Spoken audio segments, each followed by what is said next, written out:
Hi, I see there are not too many people here. I didn't give too much notice either. But hi to Onesie. Onesie says, hi everyone. I want to apologize to someone. I'm not quite sure what that's about. Um, Nick explaining something important it was not kind and I'm really sorry. Okay, well, that's nice of you to say.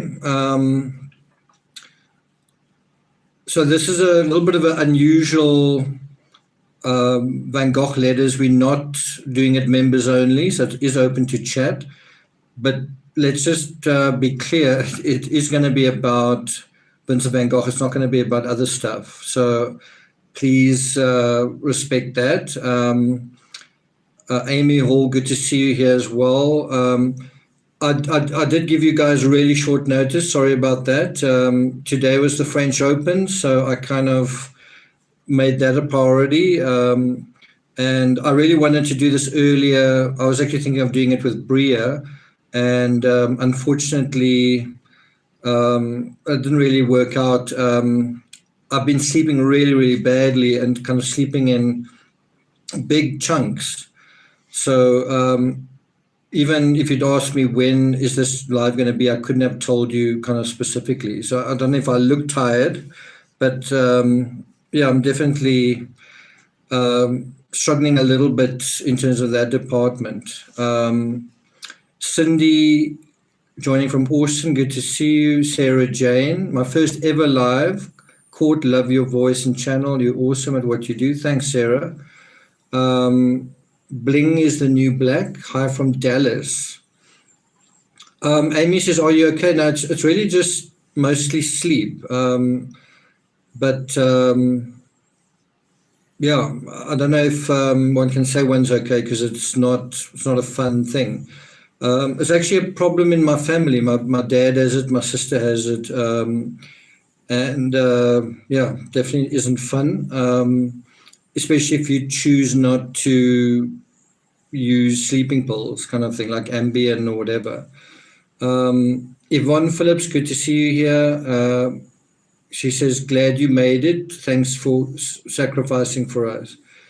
Copper Horse, hi Nick and everyone, good to be here and seeing you all. Okay, so this is actually a really exciting episode if you've been following the other 11, because we're at last the point, it's taken us this long to get where Vincent van Gogh has sort of arrived. And the irony is that he arrives in darkness, literally.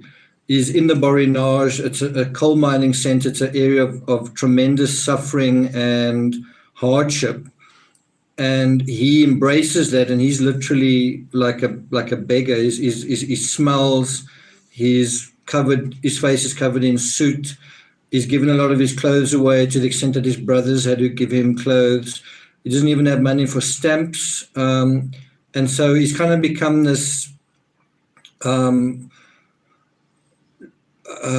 Dickensian figure, this figure that he's been fascinated by for so long. He's at last become that, and then also realized this isn't for me. Being a pastor or a preacher isn't really what I want to do.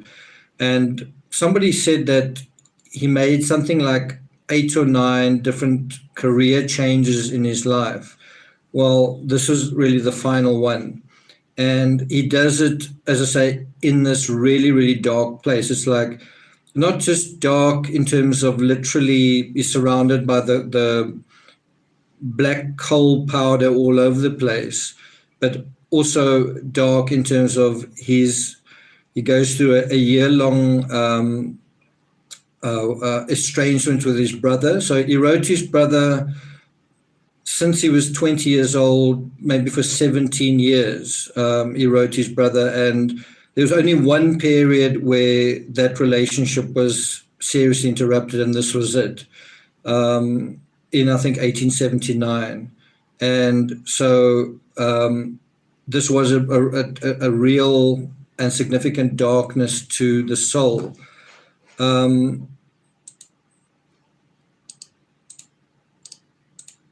So we're going to get to the letters. But before we do that, I'm going to have to put Timmy down because I need to pick up another book. So my brother loaned me 2 of his books, and I'm going to just go through some of the pertinent points dealing with this particular period. So I'm just opening it on this page, which deals with Scheveningen, right? But it describes him in the, it says, I think this book is called The Making of the Artist. But anyway, it describes him on page 11 as the religious maniac. So the religious maniac phase that he went through. Let me just have a look at some of your comments. True Jedi Forever, good to see you. Susan B, good to see you. Mary Leonard, hi Nick, looking forward to the show. Prayers you will be sleeping well as of tonight and every night. Bling is the new black says, I'm going to Amsterdam soon. Would love your input on what not to miss. I'm not sure if I'm the best person to ask about that.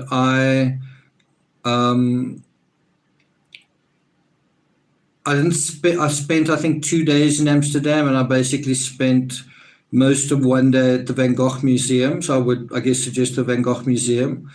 I did walk around a lot, and I went on the canal cruise. That's worth doing, but I'm definitely not an expert on Amsterdam. Yeah, I don't know if I can give you too much advice. I didn't even hire a bike when I was there. I did use a bike when I was in The Hague, which is about an hour south. But I would recommend cycling around like everybody else. It's small enough that you can cycle around, but it's big enough where it's quite far to walk, if that makes sense. Margaret Zabinski, thanks for being here. Okay, so I'm quoting from this book, and it's a section titled The Religious Maniac. And when Van Gogh went to the Borinage, this is in Belgium, he was a full-blown sort of religious maniac, right? He was really kind of a fundamentalist guy, but in his own interpretation of it, which is you must be poor, you must be with the poor, you must live with the poor, you mustn't have any possessions. And that's exactly what he did. And so he was really sincere and intense, like he was in everything, in his approach to God, right? Anyway, so quoting from here, it says, we sometimes have the impression that Van Gogh's entire will to live is being focused on the addressee. At the same time, it is his need to express himself to that person which establishes his will to live in the first place. The addressee is the point to which all his melancholy, but also his confessional courage tends. It is a precarious balancing act, since the writer becomes existentially dependent on his sense of the reader's interest, and out of that balance arises the desire for the two to become one. Then this is something he wrote to Theo. He said, now I feel that my pictures are not yet good enough to compensate for the advantages I have enjoyed through you. But believe me, if one day they should be good enough, you will have been as much their creator as I, because the two of us are making them together. Do you know what that's saying? It is really saying that the pictures that were going to become reality. So bear in mind, although he's decided to become an artist, he's not an artist yet. He hasn't learned the craft yet. He hasn't learned the techniques. He knows what he likes. He's learned about the art world when he was an art dealer. But although he's an artist now, and in terms of his identity, in terms of his interest, in terms of his focus, in terms of his desire, that's now got to be realized in a practical sense. But what's so amazing is he says, believe me, one day, should they be good enough, should my pictures be good enough, you will have been as much their creator as I, because the two of us are making them together. So in a very real sense, the letters Vincent and Theo wrote to one another was the sort of fabric, the mental fabric of the artistic fabric, and they sort of discovered this together. Bear in mind, Vincent van Gogh started off as an art dealer in Paris, and his brother then sort of did the same thing but kept at it, whereas Vincent left that and eventually became an artist. So it's quite interesting.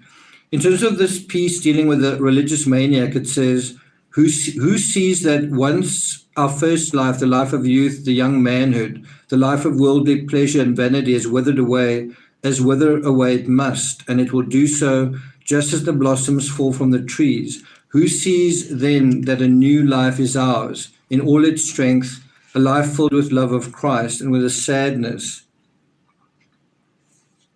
that causes sorrow to no one, a divine sadness. And then this is the part that I really want to emphasize. It's in the chapter, the section, a religious maniac. Vincent lacked experience with women, and one unfortunate love seems to have given him a considerable jolt. Hitherto an open, entertaining, and liberal-minded man, he became an eccentric, taciturn loner who substituted late-night Bible reading for contact with his fellow beings. It was of no avail when Uncle Cent arranged for his nephew to be transferred to Goupil's Paris headquarters. By spring 1876, Vincent van Gogh's career as an art dealer was at an end.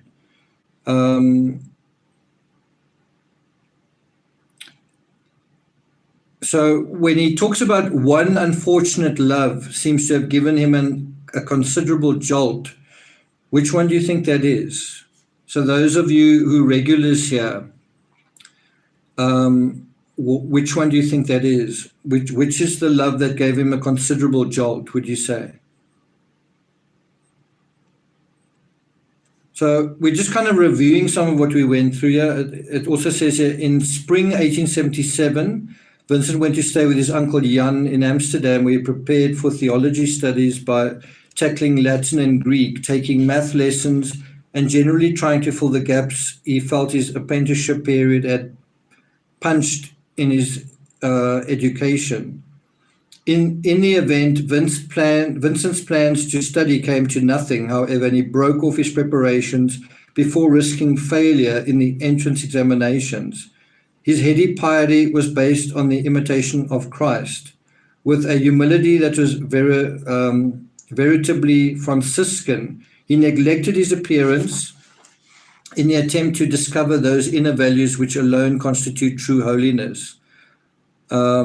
He took Thomas A. Kempis's devotional work, The Imitation of Christ, as his text and identified with St. Paul.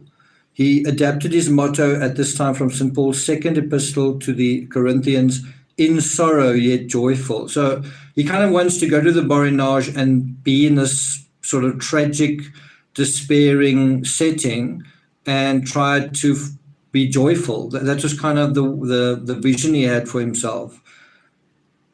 Then it says, repeatedly glossed the words in letters written during this period.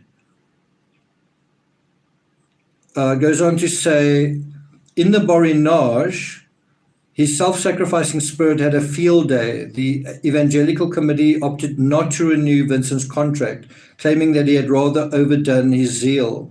He had given his clothing to the needy like St. Martin, had lived in a tumble-down hut like St. Francis, and had existed on a diet of bread and water, as demanded by the strictest of spiritual exercises. Now you can imagine if you're living on a diet of bread and water, you're eventually going to become kind of possibly ill. You're not going to be in a very good state health-wise, right? In the Borinage, Vincent touched rock bottom, and he found that the life of a preacher really suited him no better than that of an art dealer.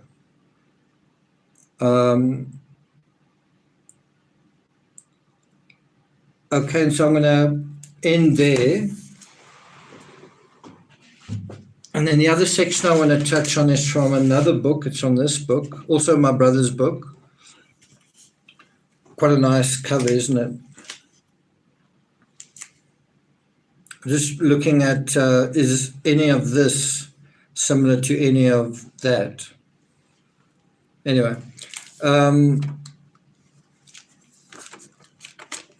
Kivos, yeah. Bridget, you know, when you say that, it's almost like everyone he fell in love with was this jolt to him, because it didn't really work out. I mean, he fell in love with someone in London, and she sort of also rejected him, and that I think was a jolt as well. So everything was a jolt, but I think the Kivos thing was the biggest jolt and perhaps the worst jolt. So.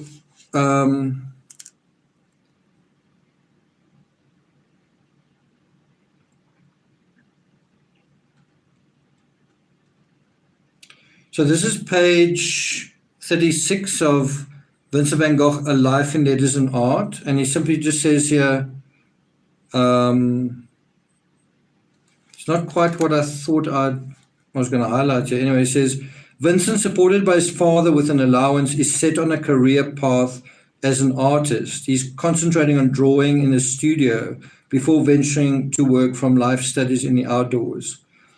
Unsure about registering at an art school in Brussels, his current desire is to meet other artists. So we're about to go through kind of a transition from Van Gogh, the preacher, to Van Gogh, the artist. But he's already decided that. He's already decided that's what I want to do. Yvonne says, also the discouragement from the family about Kivos took the wind out of his sails. Yeah. So you must remember, Kivos was effectively a family member, and so you can almost understand that way would be where he finds love, because he didn't seem to, although he was involved with strangers, but he did that in the context of being a pastor or whatever, or a teacher.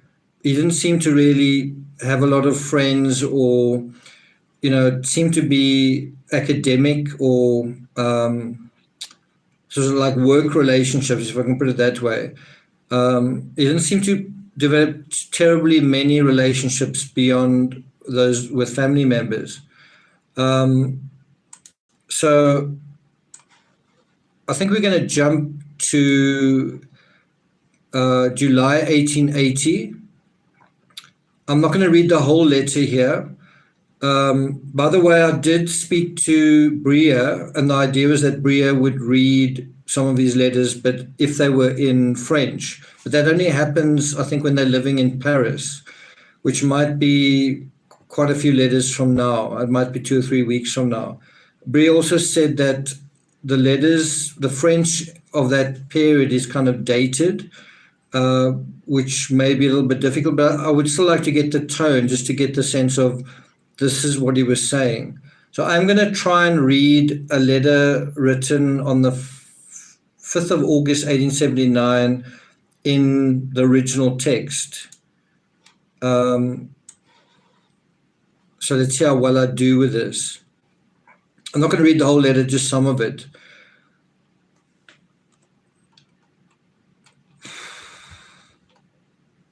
Waarde Theo, is het in haast dat ek u skryf? Is het net spoedig op handen dat gij naar Parijs zult gaan? Zo skryf het my welke dag en welk uur en naar alle gedachten zie aan zijn station. Heb gij tijd een dag zij langer of korter het te vertoeven? Recht gaarne wens ek dat dit mocht geschieden. Zou u nog enige tekeningen kunnen laten zien? Typen van hier, niet dat het alleen die moeite waard zijn dat gij voor uit de trein stapt, maar so yeah. He also actually talks about Dickens. Yeah, Dickens kind of sticks out of all of this original Dutch. So that's actually the language he's writing in, totally different to the English, obviously. And obviously it sounds a little like German, doesn't it? Although we're reading it in English, you must remember he's not English, although he can actually speak English. Just bear that in mind. And then later on, he would write his letters in French. So although we feel very familiar with him, he's actually kind of an unknown quantity. And so you must also bear in mind, if you were a Frenchman or whatever, you would kind of think of him as a foreigner, and that would make him even more kind of inexplicable to the people around him.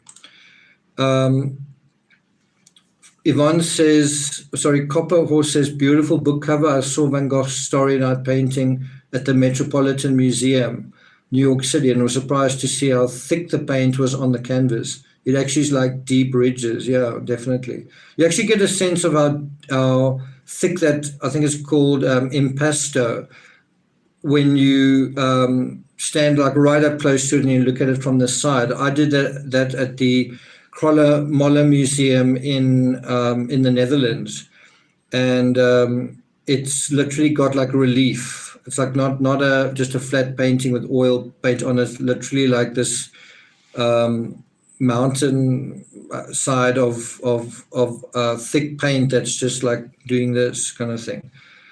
Bridget says it does sound similar to German. I did French and German at school. Okay, so I'm going to read this letter just to locate you guys in the narrative. We read the full thing as the opening letter last time.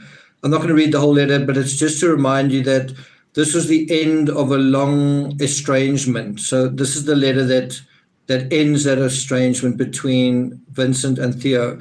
Bear in mind, Theo came to visit him. Theo was worried. Theo said all sorts of things, and then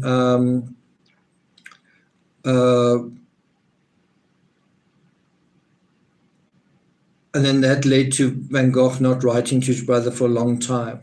And this is the letter that breaks that sort of drought, that interrupts it. It was written from, I think it's Cuzme. So at this time, I think he was living in kind of quite a nice cottage in the Borinage. Of course, by now he's decided, I want to be an artist at last. It's July 1880, and he's going to basically have 10 years to become an artist. And obviously, at the end of that 10-year period, he really takes on that mantle in a real way. He really proves himself effectively. But there's a long evolution of his art between now and then. His art starts off very dark, very somber, very, well,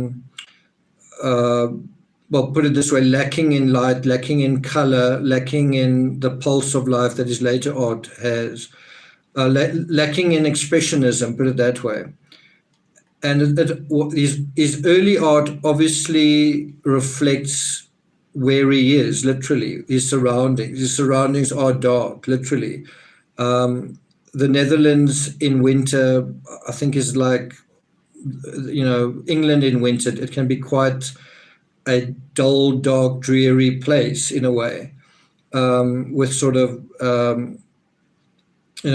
washed out skies and like just a lack of sunshine, constant lack of sunshine, a sort of a waterlogged landscape.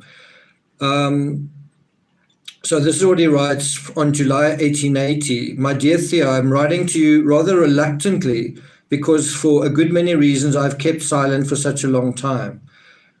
To some extent, you have become a stranger to me and I to you, perhaps more than you think. It is probably better for us not to go on like that. It is probable that I would not have written to you even now, were it not that I felt obliged, compelled to do so, because, be it noted, you yourself have compelled me to.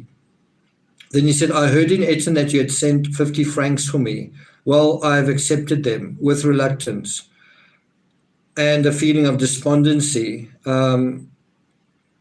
He says, I've reached a sort of impasse, am in trouble. What else can I do? And so I'm writing to thank you.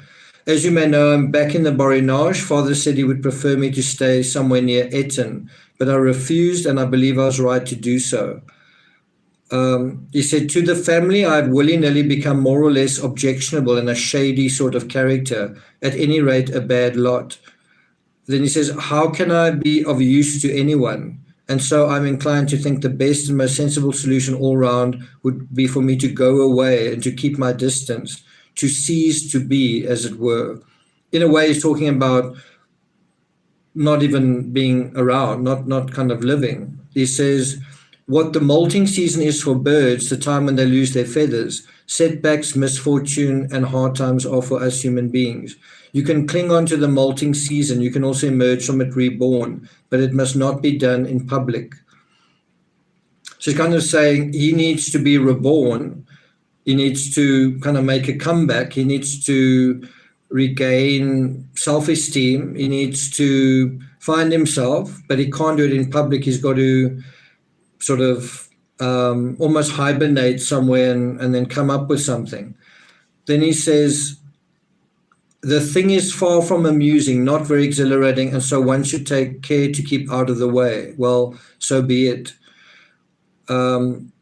Now, though it is a fairly hopeless task to regain the trust of an entire family, one which has perhaps never been wholly weaned from prejudice and other equally honourable and respectable qualities, I'm not entirely without hope that bit by bit, slowly but surely, the good relationship between one and all may be restored. And you must think about that and the fact that to some extent, although they're disappointed in him and he feels it, to some extent, the family relationship, which is scarred now, although it heals a little bit, when the Kivos thing happens, it really ruins a lot of the little bit of good feeling that had been built up by then. Does that make sense?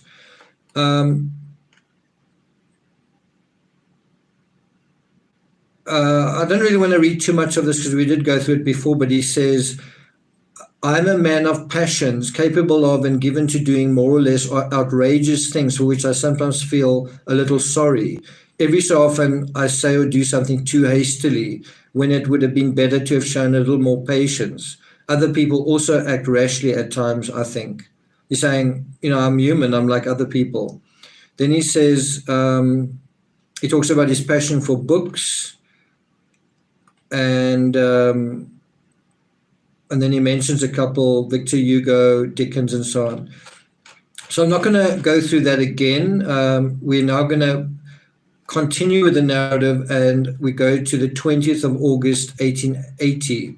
So this is already quite a big jump compared to his other letter writing. It's about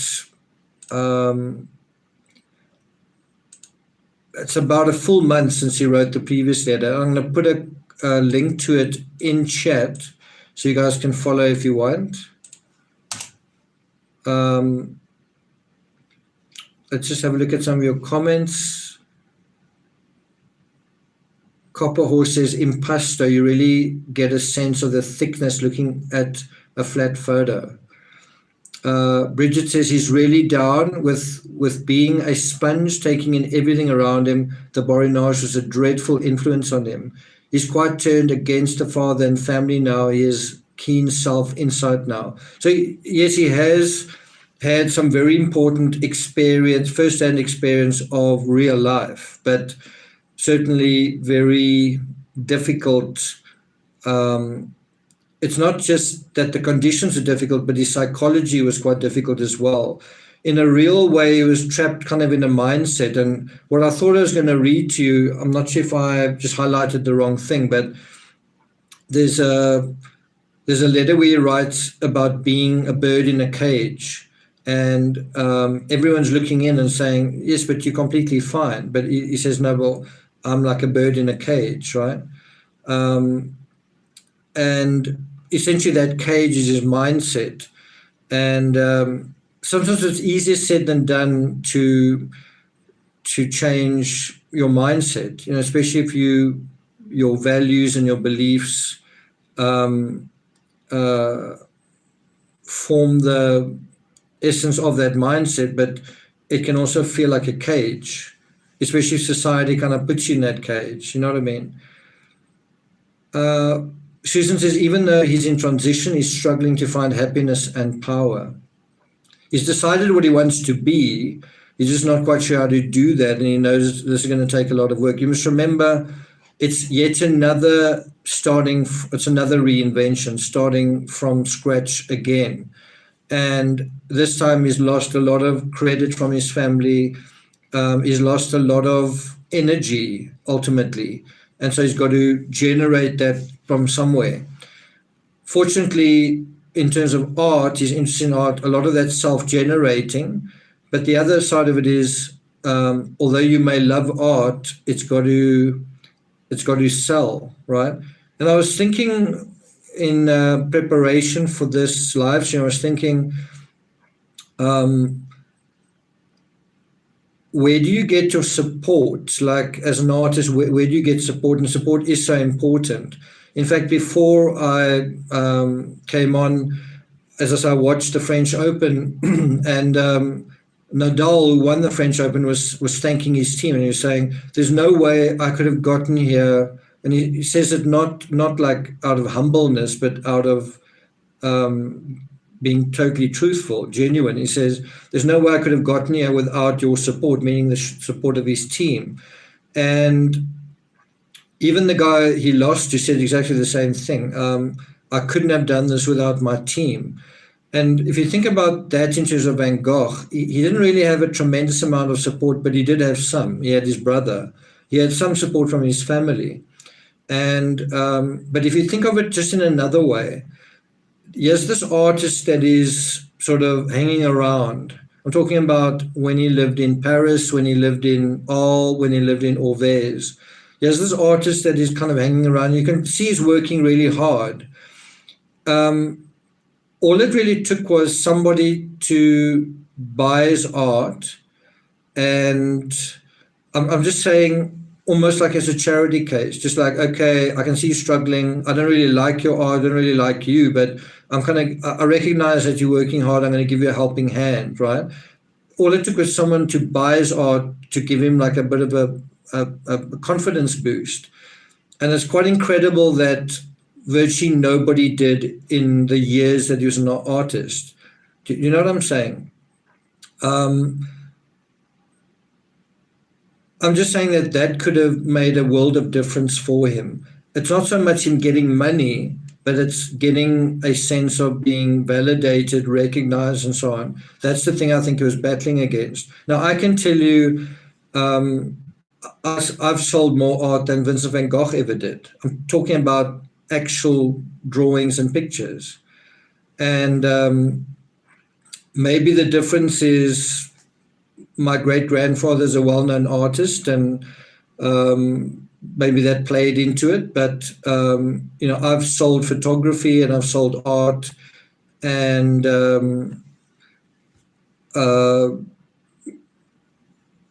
I'm just saying, so I got the support, I guess, of my community. There were friends who bought my photography.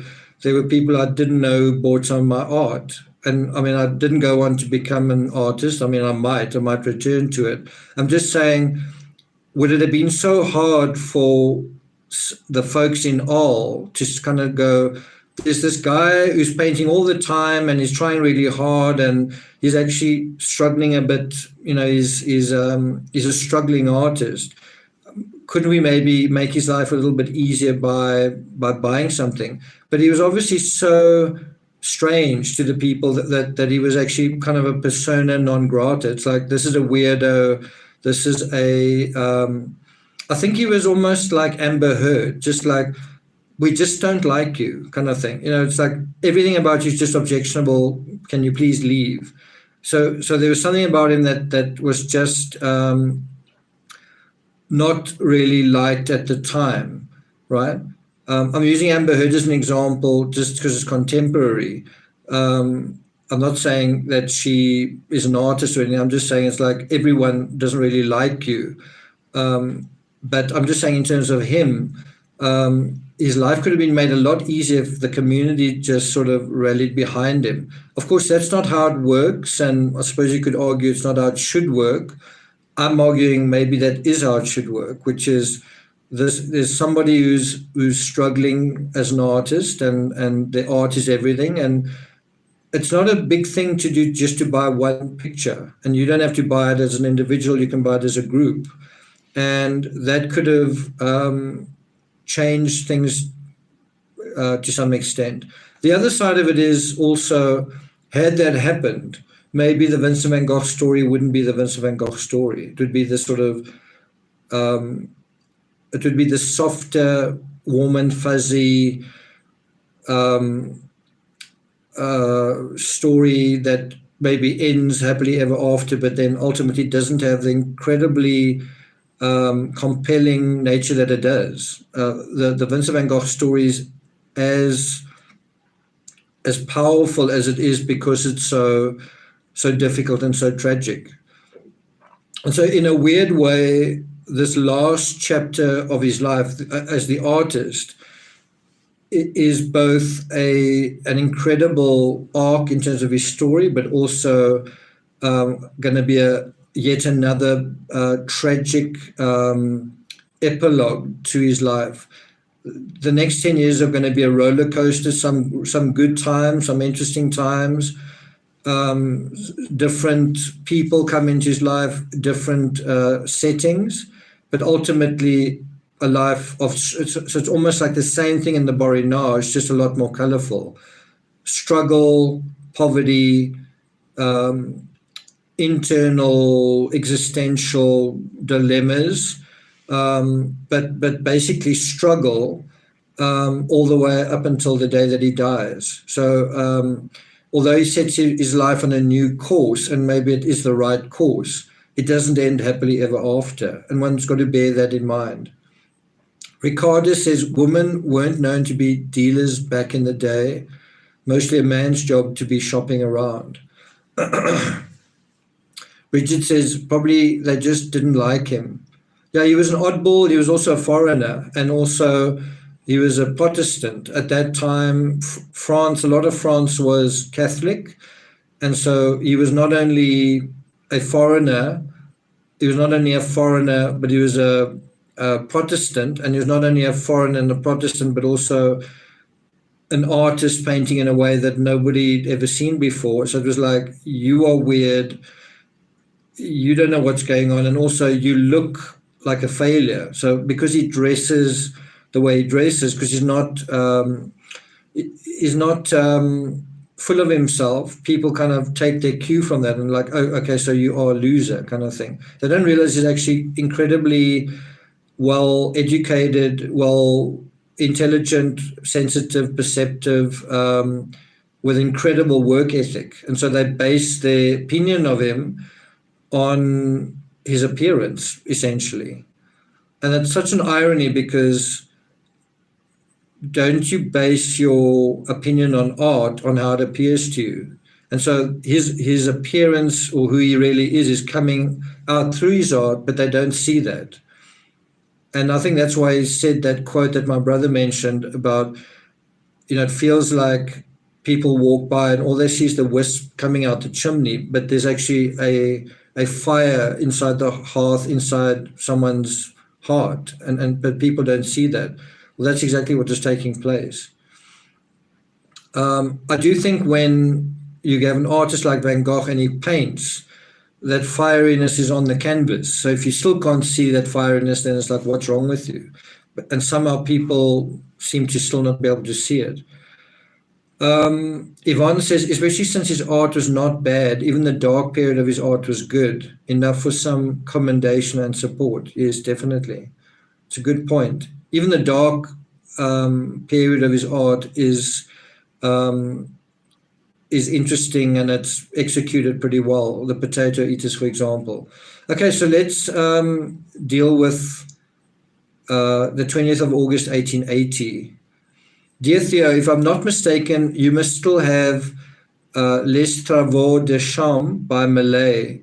would you be so kind as to lend them to me for a short time and send them by mail? I must tell you that I'm busy sketching large drawings after Malay and that I've already finished the 4 hours of the day as well as the sower.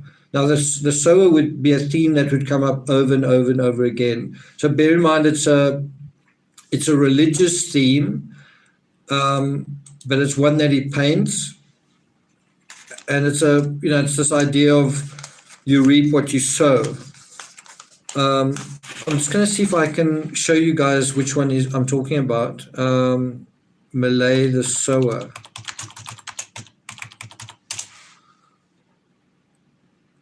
It's almost like the Malay the sower from Van Gogh is more recognized than the actual one from Malay. Anyway, you can have a look at it here. You can see it's a figure that is striding over the field and sowing. And then there's also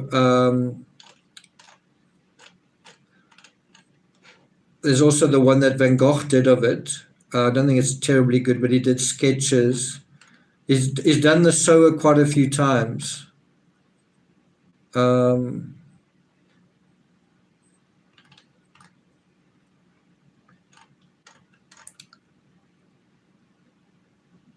Anyway, that's the one that he's talking about. I'm not going to bring up. If you're interested, just search. Well, if you're interested, here is the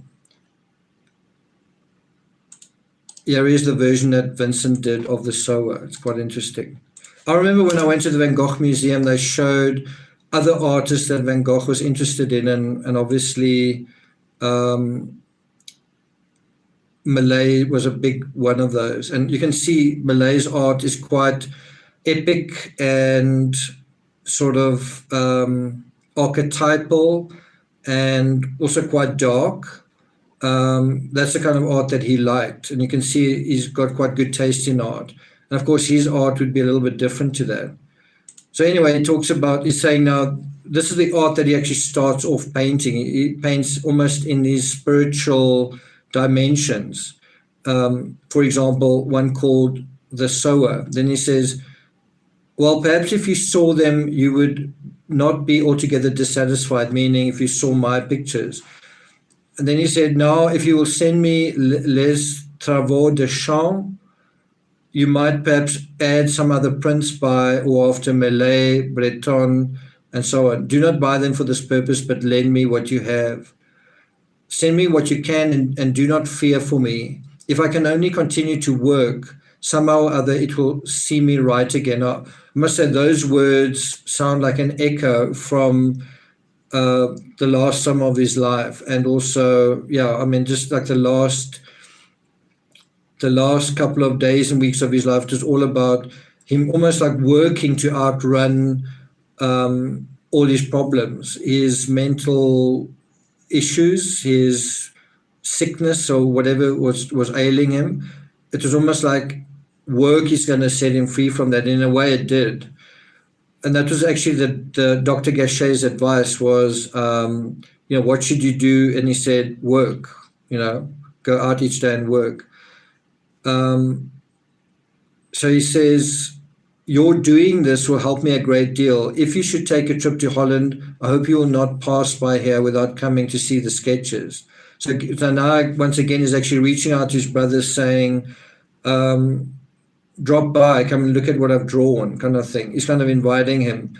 I write to you while I'm busy drawing and I'm in a hurry to go back to it. So good night and send me the prints as soon as possible. And believe me, ever yours, Vincent. Now, what's quite interesting, I did look at a couple of his kind of sign-offs, and most of his letters, he says, your loving brother Vincent, your loving brother Vincent. And then during the period of estrangement, he actually changes it to yours, Vincent. And then there's another one, yours truly, Vincent. And this one is ever yours, Vincent. So he's not saying anything about love here, which is, I think, is quite significant. And then he adds the postscript. Well, he provides this address, care of Charles de Creux, Charles de Crook, Rue de Pavillon, 3 Kuzmas. And that's, I guess, in Belgium. And then it provides quite a long postscript, and he keeps talking about Malay. So you can see he's gone from like religious mania or religious fervor to artistic fervor, but kind of the art is nevertheless with religious themes. But nevertheless, that same intensity is there. You've kind of got to wonder, if this guy just got a girlfriend, what would have happened? You know, is all of this energy a kind of bubbling of a mixture of sexual frustration of life, just like getting all this information in and then it just bubbling there, and it's got to find some way to come out, some way to gain expression. Because he reads a lot, and he's been studying the Bible, he's been reading all of these like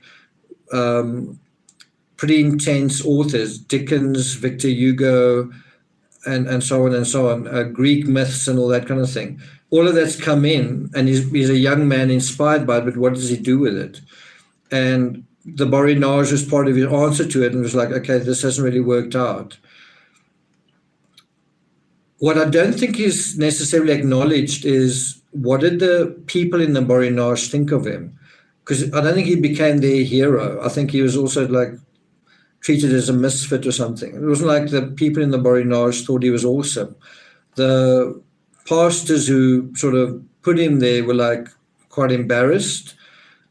His family seemed quite embarrassed, but one wonders, what did the miners in the Borinage think? Or were they like, well, I'm just too tired to complain about this, so just, do your thing, kind of thing. Like, what is that all about? But for whatever reason, he felt like he'd failed. And it makes one wonder, was he actually able to reach these people, right? Copper says, I read that Vincent ate yellow paint because he thought it would get the happiness inside of him. Well, that was in the asylum. I'm not sure if he was eating it. I mean, you can interpret that many ways, but some people say that was a sign that he was suicidal, that he was trying to poison himself. I just think he was so in such anguish. You must remember, he's trying to say things through color, and in a weird way, his art was like a bride in a way. His art is like a companion. And so he's so lonely and he's so anguished that he almost wants to eat the paint to get some kind of sensation of not being alone. That's the sense I got, kind of a sense of comfort. But it's obviously someone pushed to the very extremes of what they can bear. That's how I understood it. Yvonne says art is therapy. Yvonne says, I looked it up as I said. Bridget says, I noticed that too, from the writings of letters being so vital for his being to must go, got the drawing to do, yeah.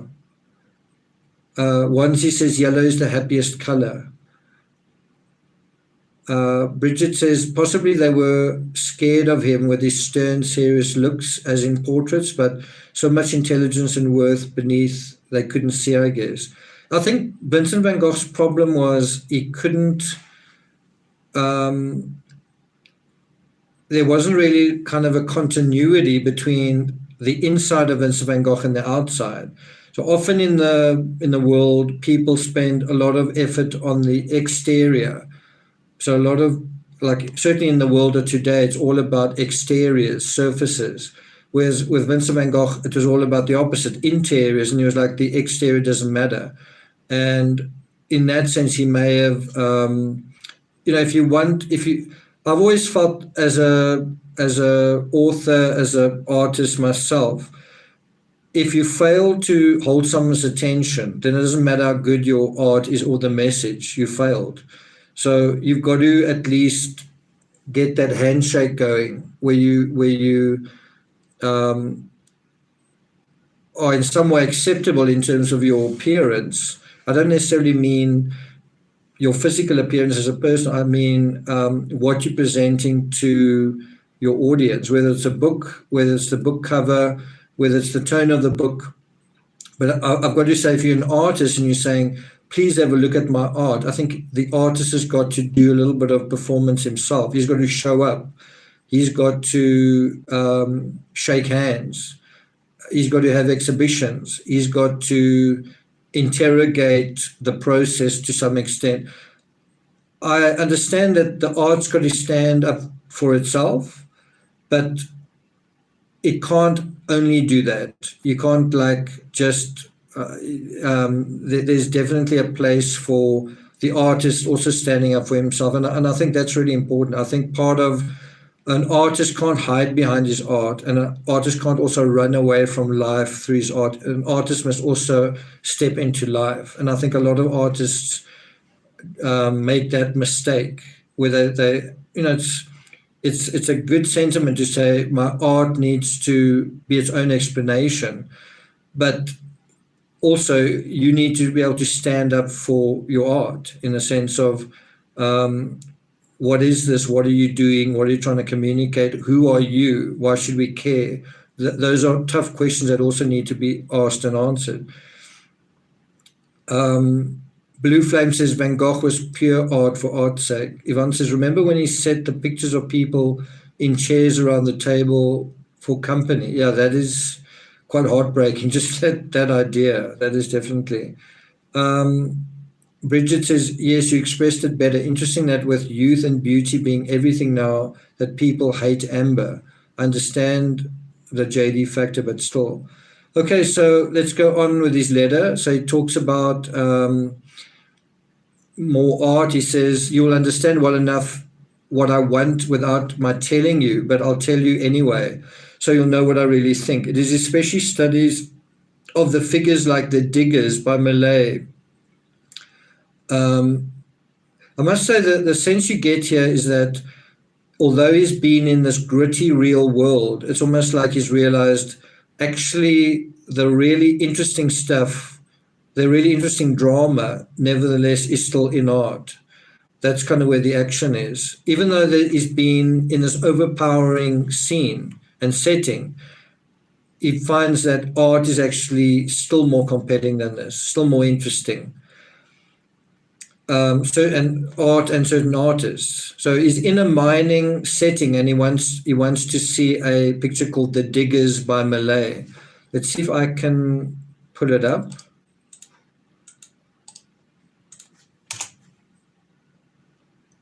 The Diggers by Mallet. And this comes from the Met Museum. Quite a well-executed piece, I must say. You can see Mallet. I don't know whether Van Gogh achieved this level of skill, to be honest. Just my opinion.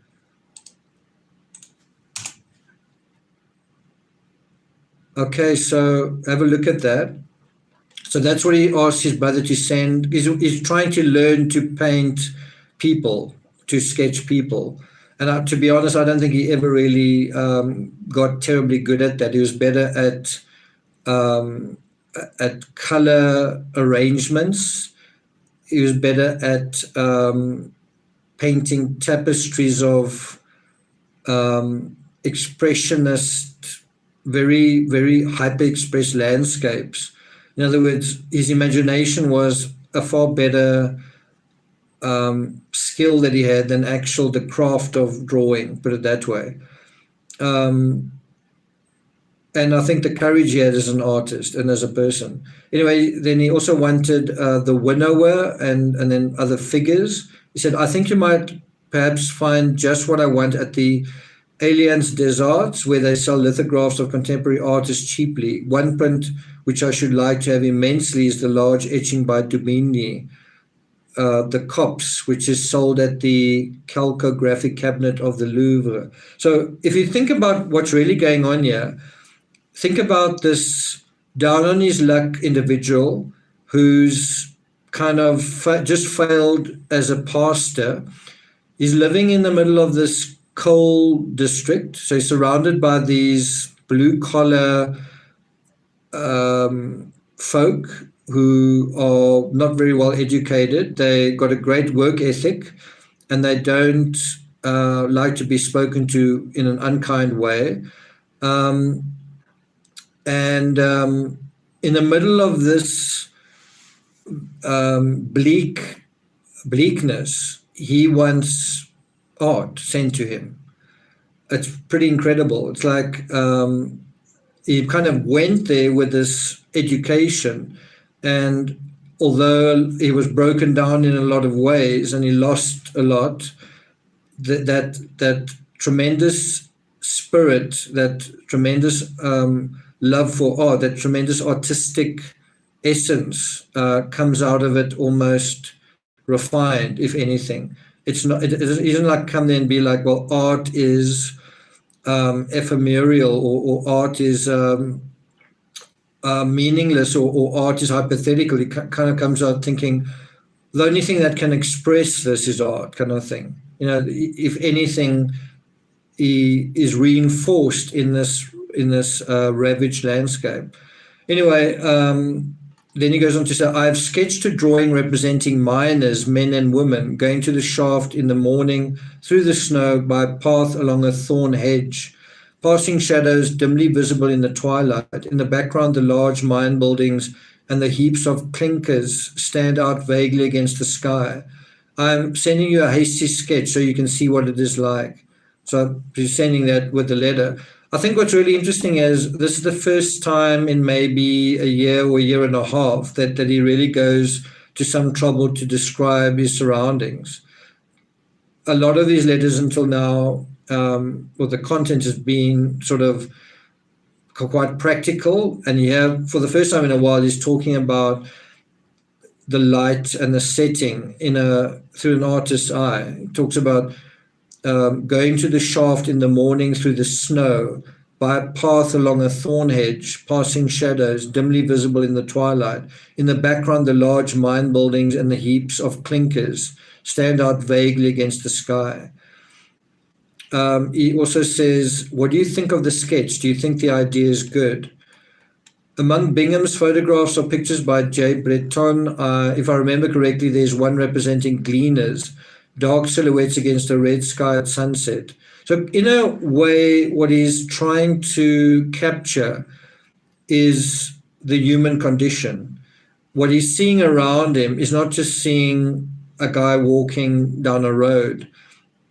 He feels like he's capturing the greater human condition. He's capturing a moment in time in human history that sort of echoes the human condition. That's how he's seeing it. He's not just seeing it in a superficial way. He's seeing it in quite an epic way, and quite a symbolic way. And then he says, well, these are the things I want to study. It is because I think you would rather see me doing some good work than nothing that I write to you on this subject. And perhaps it might be a reason for restoring the cordial relationships and sympathy between us and make us of some use to one another. So you can speculate on this, but you could also say when Vincent van Gogh loses his job as a pastor, he may kind of think, what else can I do? What do I do next? And maybe he thought, I'm really alone, and it may be a combination of him being interested in something, but it may also have been, what is a way back for me? And he may have thought, well, I want to start up my relationship with my brother again, and art is the way to that. It may be to some extent practical in terms of that, but it may also be to some extent just kind of inevitable, his feelings. I remember being in a residential building. I don't know exactly where it was in the moment, but I remember I was living in a residential complex in Ilsan, just outside Seoul. Seoul is one of the biggest cities in the world. South Korea is one of the most overpopulated countries in the world, and I was teaching English at the time. But I just remember sitting in this little apartment, and it suddenly kind of hit me that I didn't want to be doing what I was doing anymore. I didn't want to be in South Korea anymore. I didn't want to be teaching English anymore. I wanted to get on with my life, but I wanted to get on with what I needed to be doing. And I was like, what is that? So I was in exactly the same place. And it wasn't a really nice place to be in, because it was like, I've got to stop doing what I'm doing and I've got to start doing something else. And that's going to be hard. Like, what do I do and how do I start doing it? And now I've got to figure something else out. It's also a concession that what I've been doing hasn't been working, isn't good for me or whatever. And what made it very hard was I would think of friends of mine. One of them was Alex, a friend of mine who died 9 months ago. He was one of the people I thought about when I thought, he's made a success of his life, or he's making a success of his life. He's happy, he's successful, he's where he needs to be. And then I think of someone else and someone else and someone else. And then I think, I don't know where I fit into that. I don't know where I fit into their stories. Like, I don't know, they've done that and that makes sense. And that one's done that and that makes sense. I don't know where I fit into that. And I did a lot of soul searching. I was thinking I could do this, I could do that, I could do that. And I finally thought about writing, and I was like, no. I'm definitely not gonna write. And I continued soul searching. I was like, I have to do something else. I don't know what it is. And then I thought about writing. And then I thought, I definitely don't want to write. I don't want to become a writer. I'm not going to do that. And then slowly the idea changed to, why don't you just give yourself a chance? You don't have to go on it and stay on it. If it doesn't work, then you tried that at least, but just give it a proper go. And so that was how that started for me. And I remember exactly where it started, in this little apartment in Ilsan, kind of realizing, okay, I can't do this anymore. And I actually left South Korea and came back to South Africa to a job editing a magazine. That was how that moment changed. And so I sort of stepped into a magazine job only for the guy who was a friend of mine to say, sorry, I know I said I was going to let you edit this magazine, but we're not really going to do that. So in a way I was sort of tricked. Whether deliberately or not, I don't know, but I ended up writing a lot of magazine articles for this magazine. In one particular issue, I think there were 5 articles that I wrote, and then I sort of got an introduction to writing for magazines, and it went pretty well. It went pretty well pretty quickly. I'm just comparing that place where you like, this isn't me and I'm going to change. But what makes it so hard is you compare people who are well on the road to success. They've got careers, they're earning good money. And when you feel like, well, I've got to start, you feel like, wow, I'm so behind. And there's a sense of desperation and panic, and you just feel so depleted and lost in a sense. That's, I think, what he was going through. And the important thing to do there is just not compare yourself to other people.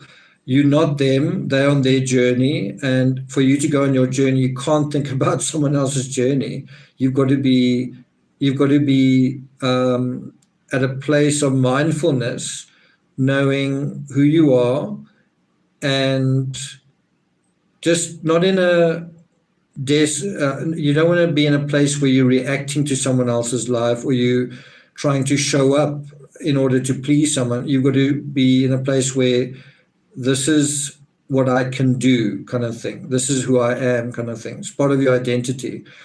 Anyway, he goes on to say, I should like very much to do that drawing over again, better than it is now. In the one I've done already, such as it is, the figures could be 10 centimeters. 10 centimeters high. He says the pendant represents the return of the miners, but it did not turn out so well. It is very difficult being an effect of brown silhouettes, just touched by light against a mottled sky at sunset. So I'm going to show you the sketch. Am I able to show you? I think it's a terrible sketch that he does. It looks terrible. It's like the work of a absolute amateur. And if you had to look at it and say, this guy's going to become a world famous artist, if you just scroll down to the bottom of this particular, if you scroll down to the bottom, you can see that sketch that he sends with it, and it looks like this guy doesn't know anything about art, and he doesn't have any potential. And then look at what actually happened. So big things have small beginnings.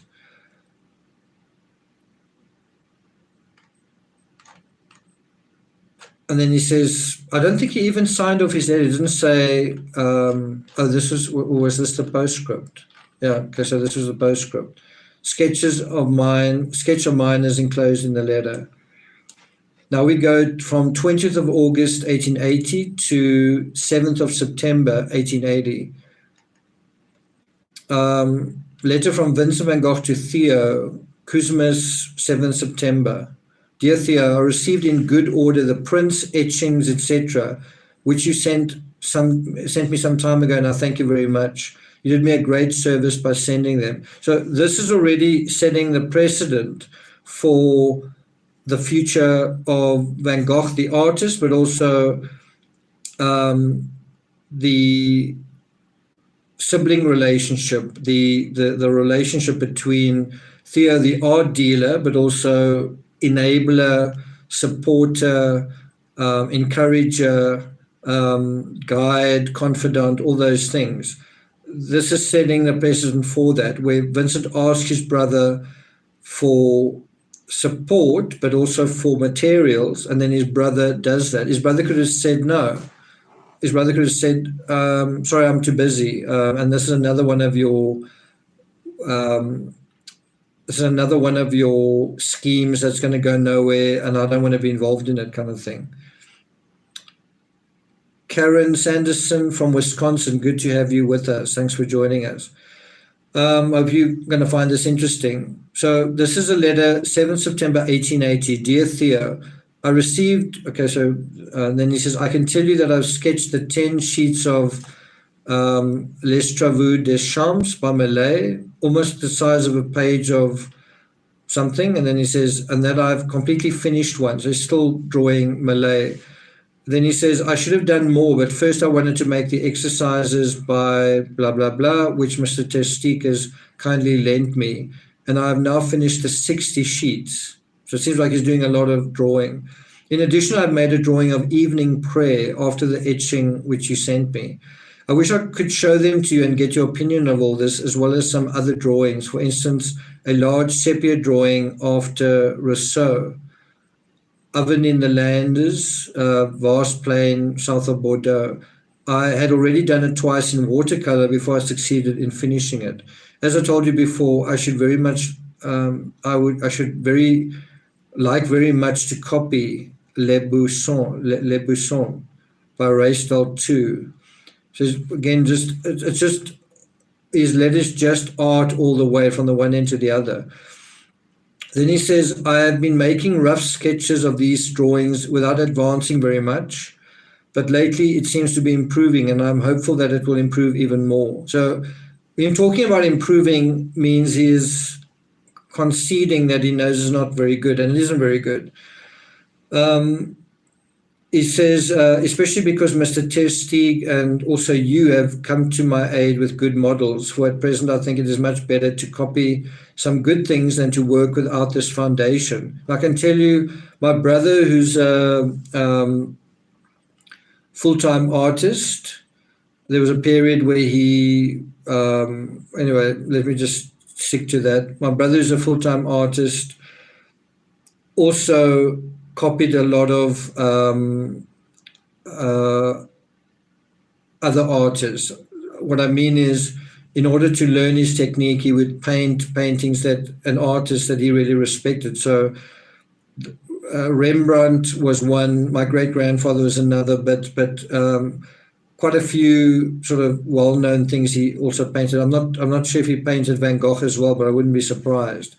But he painted like a lot of things from other artists as a way to, like imitation teaches you how good you are at execution. Of course, there's a world of difference between imitation and creation, but you've got to start somewhere. So exactly what Van Gogh's doing is what a lot of artists do, which is you copy art that you really like, and then that teaches you certain concepts and certain themes and certain color setups and scenarios, and then you start to find your own way, hopefully, anyway. Then he says, yet I could not keep from sketching in a rather large size the drawing of the miners going to the shaft, which I sent you a hasty sketch of, though I changed the placement of the figures a little. I hope that after having copied the other two series by Gogh, I shall be able to draw miners, male and female, more or less, well, if by chance I can have a model with some character. And as to that, there are plenty of them. Now, if you think about what he's saying here, where he talks about, the level of detail in the letter, he says to his brother, I've redone the sketch that I sent you, but I've changed the placement of the figures a little.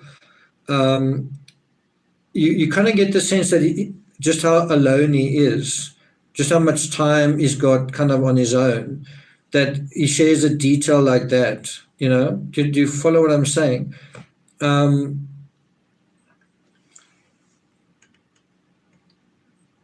The fact that he's drawing this much, this quickly, you kind of get the sense that he's completely alone when he wakes up, throughout the whole day, and when he goes to sleep. He doesn't have any company.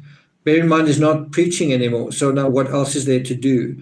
And he's already said in a previous letter, when you're in this place of failure and you need to rebuild your life, well, you need to do it out of sight. Well, that's what he's doing. He's in this getaway villa, and that's all he's doing is just drawing.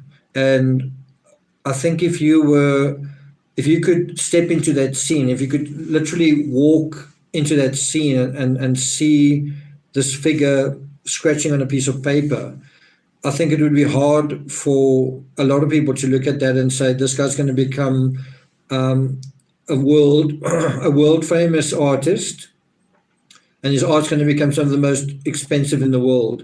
I think most people would look at that and say, this is pathetic. This is absolutely pathetic. This guy has gone from this to that to that. I'm just saying, if you looked at the surface, if you looked at what he looked like, if you looked at what was going on without any context, without reading any of the letters, and you looked at the actual sketches themselves, you'd be like, this is going to all end in tears. This is pathetic, kind of thing. And Van Gogh himself must have known and thought that as well, must have thought, I'm grasping at straws in a way.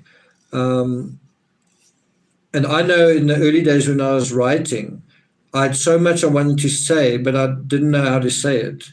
I didn't know how much detail was the right amount.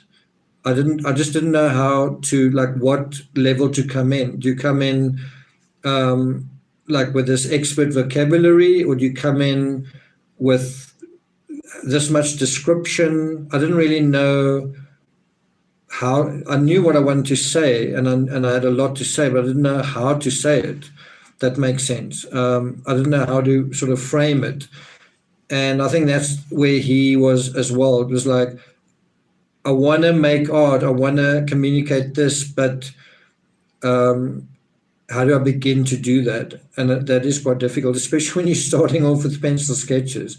Compare pencil sketch to Starry Night. It's quite different, right? Just if you just compare the one to the other, and that what that shows is how someone can evolve in their journey. If you think of a pencil sketch becoming Starry Night, a pencil sketch of miners in the Borinage to the swirling magic of Starry Night, it's quite a revolutionary and triumphant journey. It's quite an arc to that evolution as an artist, isn't it? Just have a look at some of your comments here. Bridget said, did you ever think of that word from the other episode, amuse and I'm not sure. I can't think of what you're referring to there.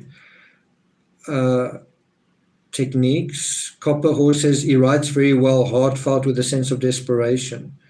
Yvonne says, I painted lots by inspiration from better artists than myself. That's interesting.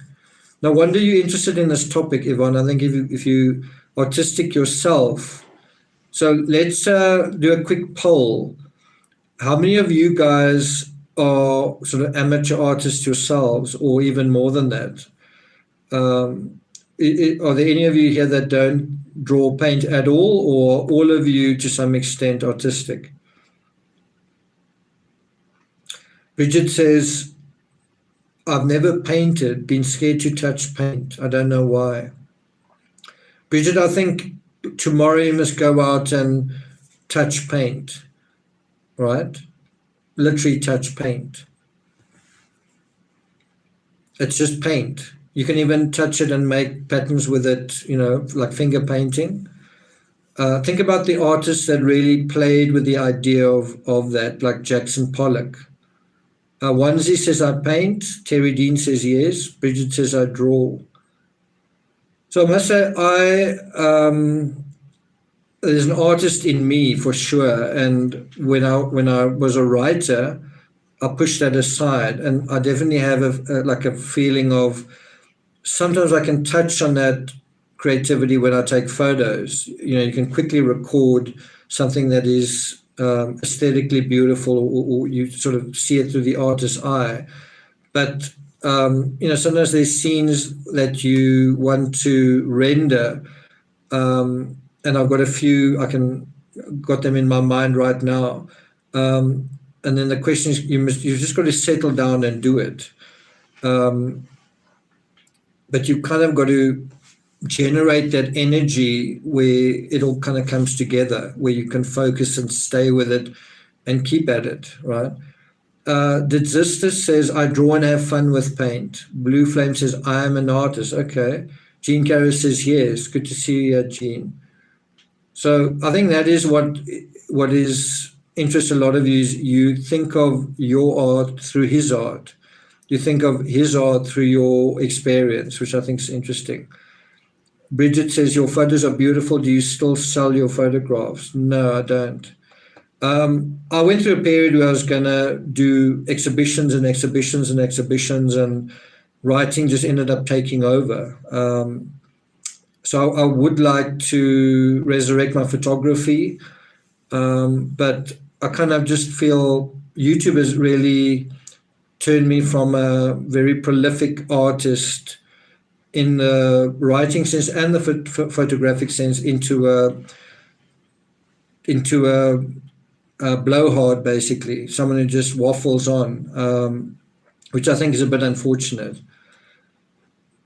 Blue Flame says, photography is art. True Jedi Forever says, I like painting walls and furniture. LOL.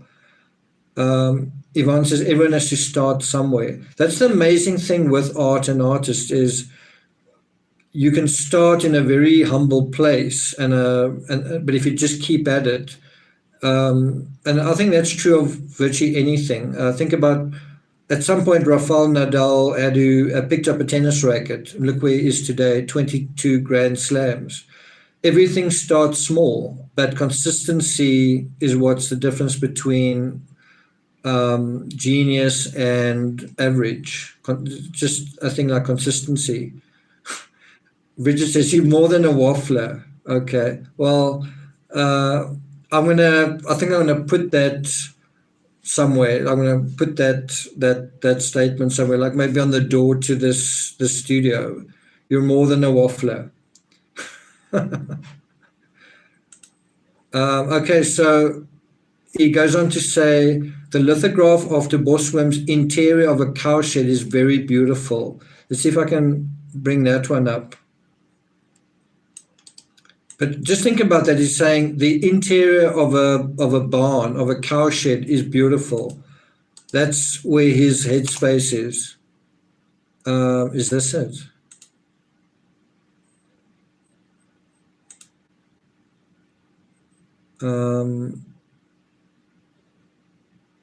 What's that? Something's coming up, but I don't know whether it's.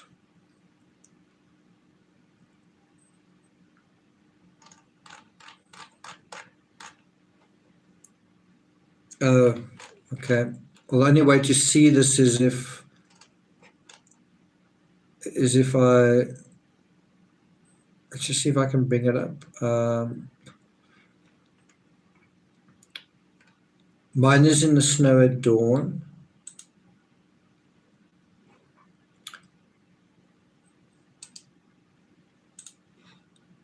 So this is the picture that Van Gogh sketched, and let me ask you if you think this is good art. Do you think you'd want this to put that on your wall? Ricardo says, my mom collected and sold fine art in Mexico. Got to meet some amazing artists. One that lives nearby is Michael Tracy and Eric Avery. That's interesting. So that picture, that link that I put there, would you want to hang that on your wall? Again, just think about that will eventually become Starry Night. Would you imagine that like in a million years? Starry Night's almost the opposite of that. It's vital, it's colorful, it's far above ground, it's magical, it's optimistic, it's twinkling. You know what I mean? This is kind of industrial. It's the opposite of a fairy tale. It's dreary. I would say the opposite of Starry Night is this image. Can you see that? It's really the epitome of dreariness. I mean, it really is. I must say there is a little bit of Starry Night in the appreciation of the structures in the background. I'm talking about if you look at the background, is sort of captured a little bit of the steel structure. You can see quite a lot of work went into it. Looks like there's even a light somewhere there. That's something that you do see in Starry Night in terms of the little houses and so on. So that's I guess quite interesting. Let's see if I can bring up another one. Malays, the evening prayer. What is the other one? Labors in the field.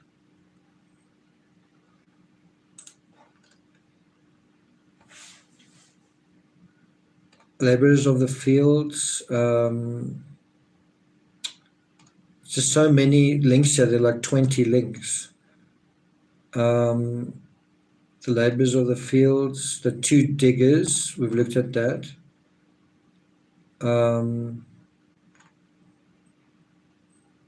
The sower.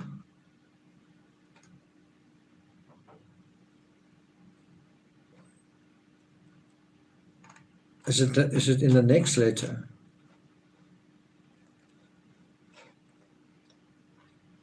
Sorry about this. I'm trying to find interior of a cow shed. 7th September 1880. Unless it's like the woodcutter.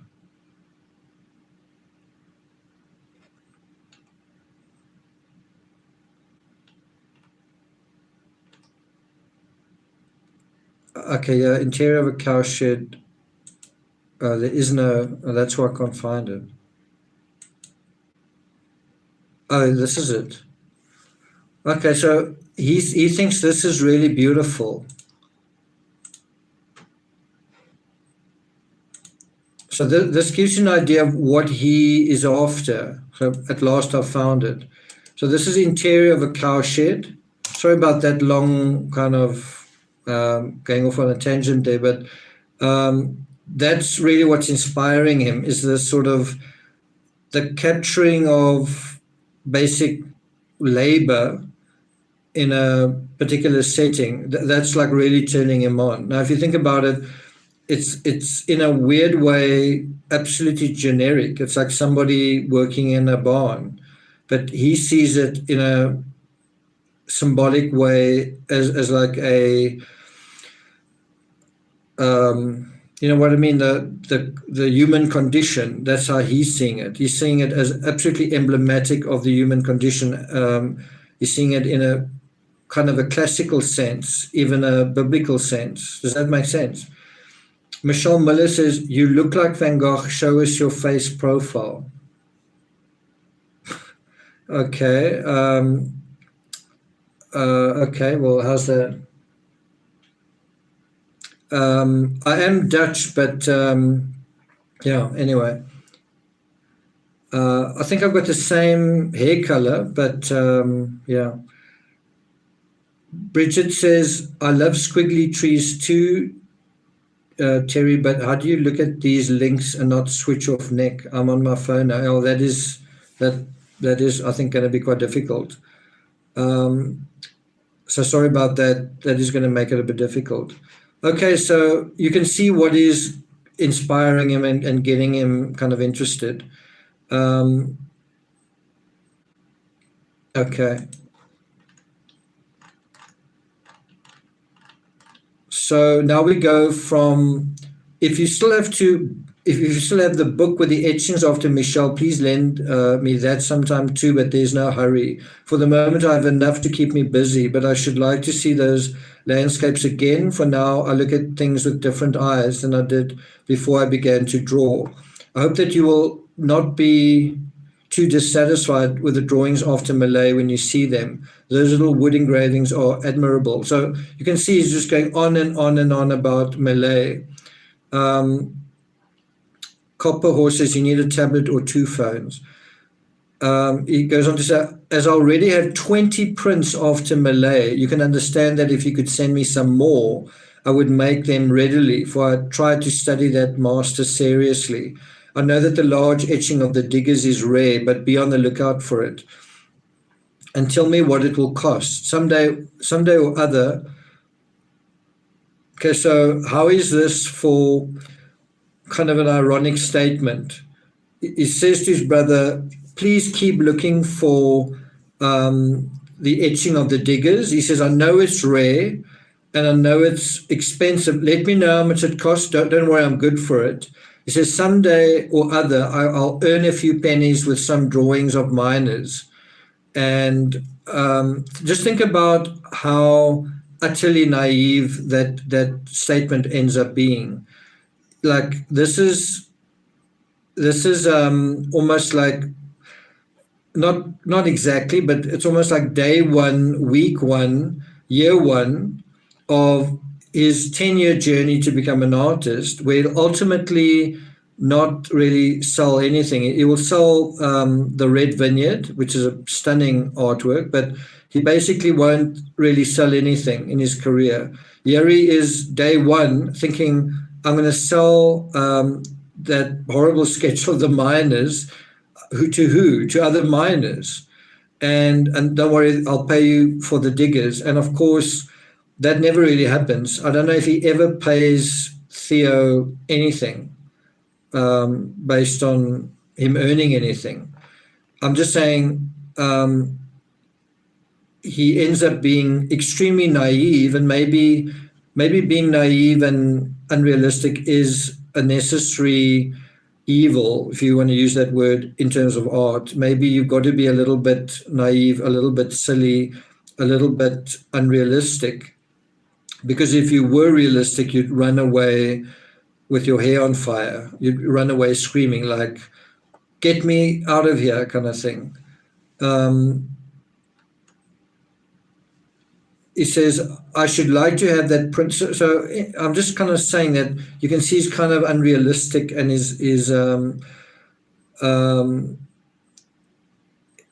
and that's not the point. He's idealistic. Vincent van Gogh, it's not about being realistic. It's about being sort of expressionistic. His whole life is about intensity, not... I mean, he's an authentic individual, but it's about It's about expressing that intensity, right? And maybe it was just not the right time for him. Maybe it was a time where people were quite conservative and quite kind of impressionistic. I don't know. Anyway, he goes on to say that he wants something else. He says, I'll even buy it if it is expensive. He says, the other day I bought for 2.50 francs 2 volumes of Musée Universal, in which I found a large number of interesting woodcuts, including 3 of Malays. So when he does have money, what does he spend it on? He spends it on books. Is the prototypical artist who seems to not be eating very well or living very well, and what is nourishing him is inspiration, like literally thought about art, books about art, art itself nourishes him, whereas he's not dressed very well, he's not living very well, he's not eating very well, he's not very happy, he's alone, but what is totally fueling him is art. And I think that is how great artists are made, where they live, eat, and breathe art. What else can be the result of that, you know? Then he says, I cannot tell you the pleasure Mr. Tiersty gave me by letting me have the blah, blah, blah, some books, I think it's books that are about teaching art or something. He says, I worked almost a whole fortnight on the former from early morning until night. So here he is sketching the whole day, almost like a madman already. Like you already look at this and say, this dude is 27 years old and he's just drawing all day. Is he nuts? You know, especially if you take the art, the pastor prelude to that, from pastor to painter. By the way, in South Africa, there's interestingly enough, he's actually also from Belgium. There's a famous artist called Clarote, who was also, so he was a Belgian dude, and he came to South Africa, and he came here to preach, and he was from a artistic family. I think his family are like sculptors and so on. And then when he came here, he found himself kind of alone, and also the whole cultural fabric of Europe gone, and he's suddenly in Africa. And then he saw the local people in a biblical way. So he saw in this particular area, it's in the Free State, there are sunflowers, there are donkey cars, there are obviously African people who are laborers. And so this guy Clarote saw everything that was around him, but within an African context, in exactly the same mythical, biblical interpretation that Van Gogh had when he was in the Borinage, right? So for example, a black woman with a baby is now Madonna and child, right? And of course, it's very emphasized. So the bosoms are much bigger, the face is very rounded. You know what I mean? The sunflower is emblematic of God and the sun as well. The donkey, Christ coming into Jerusalem on a donkey. So some figure riding on a donkey is seen to be somewhat Christ-like. You know what I'm saying? So what I'm saying is somebody leaves civilization, in this case, Clarote, and he goes to South Africa, but it's South Africa is pretty quite a jump from Europe at the best of times, but 100 odd years ago, maybe not that long, but a long time ago, it would literally be going into the sticks. And so this guy had to find meaning in this setting, and then he did. Instead of seeing a person, he saw Mary with baby Jesus. Instead of seeing a sunflower, he saw a symbol of God. Instead of seeing a donkey, saw sort of a religious parable kind of thing. Let's see if I can put a good picture. My father actually owns, I think, 2 chlorotes, so it's kind of interesting. Let's see if I can put a interesting one.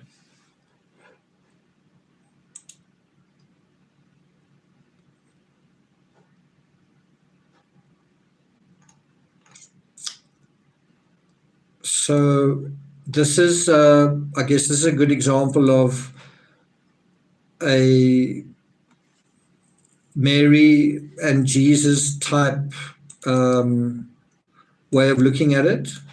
If you're interested. Yvonne, thanks very much for that. I appreciate it. Have you guys heard of this guy, Franz Claret? Let's see if I can find another one. Don't really like all of these sketches. So he has quite a nice sketch of a donkey.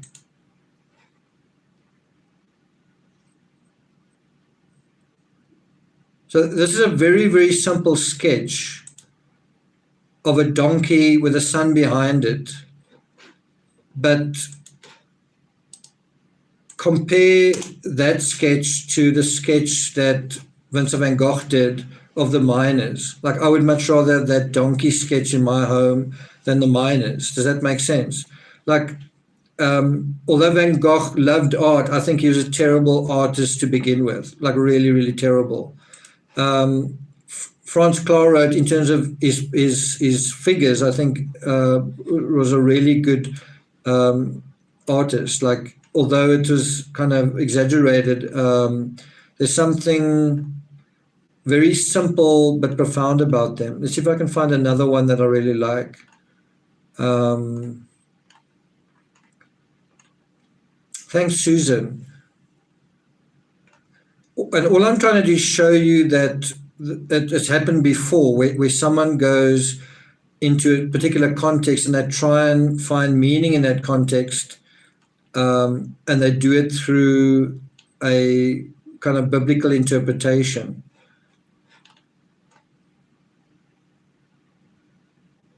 But he really painted donkeys a heck of a lot, that's for sure. Let's see if I can get one with sunflowers. So if you look at this particular painting, doesn't it make you think of Van Gogh in a way? Catching the Sun with Franz Claret. So let me just put a link to that. Sorry for you guys who can't see this on your phone. You're going to have to imagine. Where is that one of? Look at this particular artwork, and doesn't it make you think of Van Gogh? Look how yellow it is, right? It's basically a dude carrying what either looks like a giant sun or a giant sunflower. And there's something that is simultaneously cartoonish about it, and also kind of, it feels quite expressionistic in a way.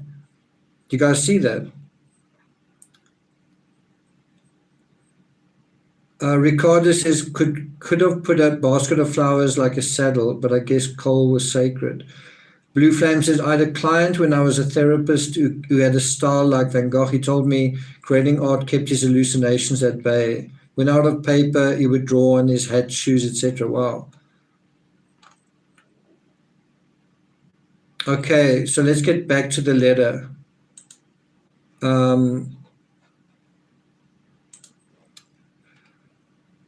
Once more, my heartfelt thanks for having sent them. Everything you can find by that artist will be of the greatest use to me. I've already drawn the Sower 5 times, twice in small size, 3 times in large, and I'll take it up again.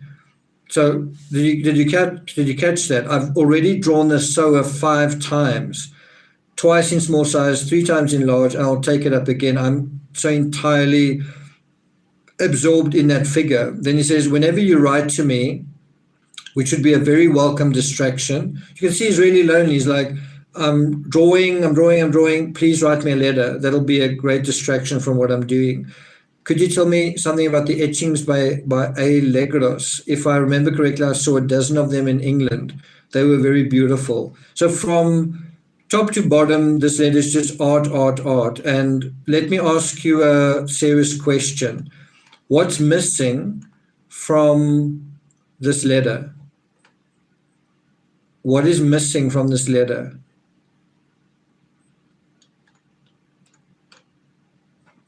What do you guys say? What's actually missing from this letter?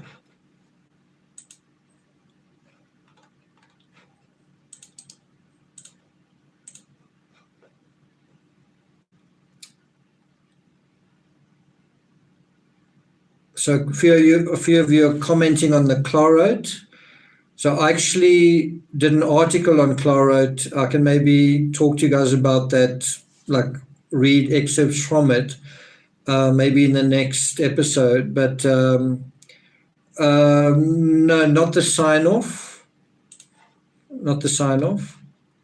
The sign-off was, well, he just says, thanking you again with a handshake, Vincent. Again, he doesn't say your loving brother Vincent, just thank you, basically. But there's something very explicitly missing from that letter and the letters that follow. What do you think that is?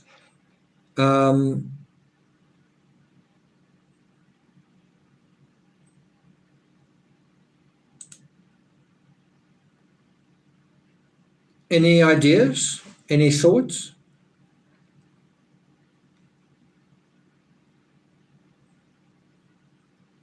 Just think in a general sense where he is, what he's been doing, what's missing from that letter, and what's going to be missing from the letters going forward. Once he says, I wish I was listening, too busy looking at the art. Okay.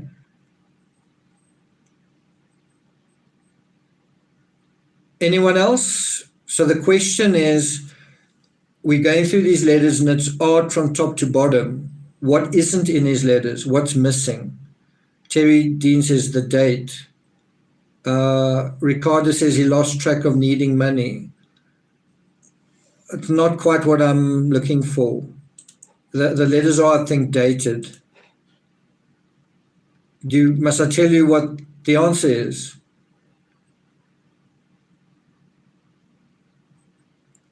Copper here says drawings. It's interesting. There we go. Bridget says religion. So what's now suddenly different in his letters is there's no Bible verses. There's no religious admonitions. There's no references to that whatsoever.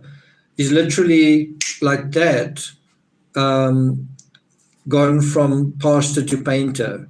So I'm not saying that he's sort of that all of that is lost and he'll never touch on it again. I'm simply saying that he's made a real transition here. He's like, I'm not a pastor anymore. I'm not a preacher.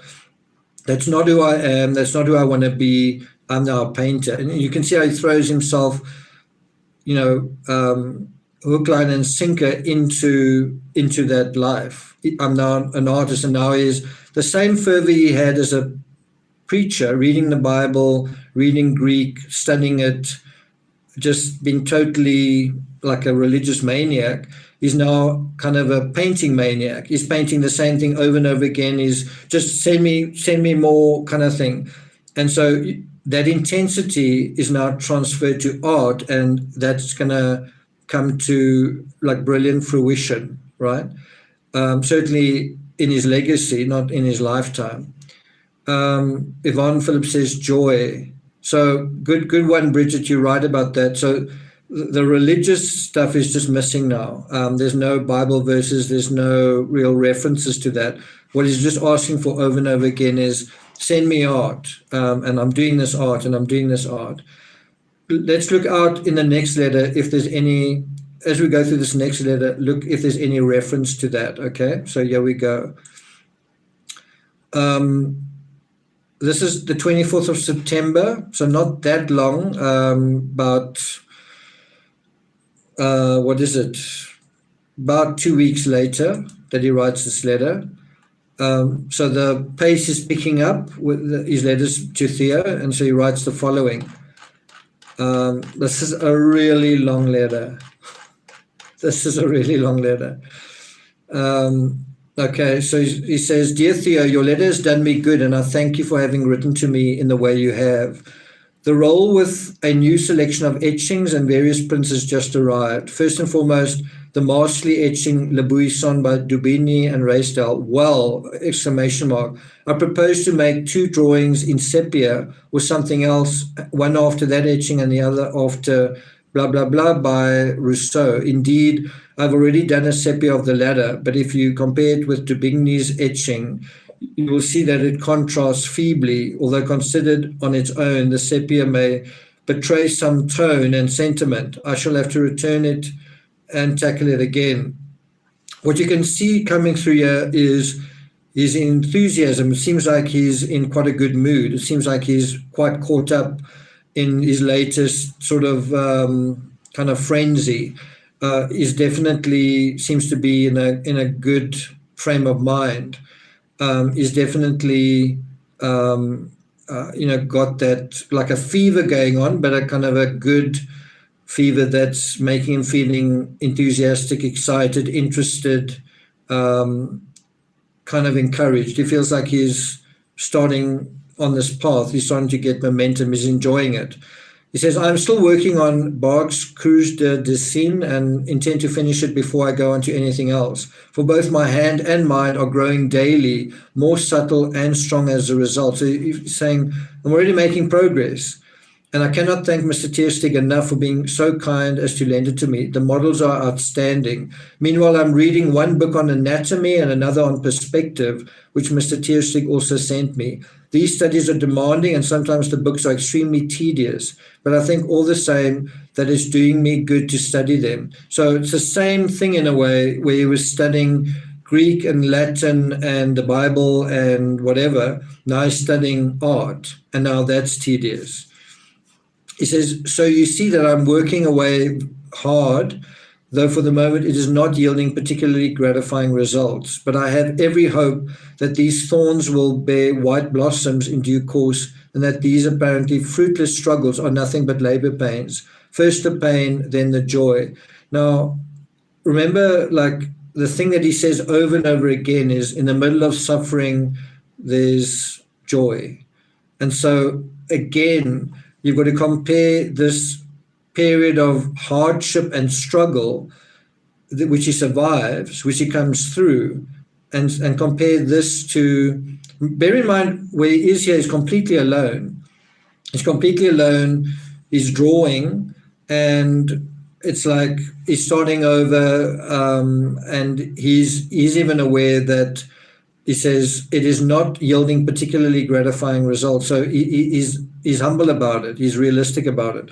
But what I'm trying to say is compare where he is here to where he would be at the end of his life, when his art was much further down the road.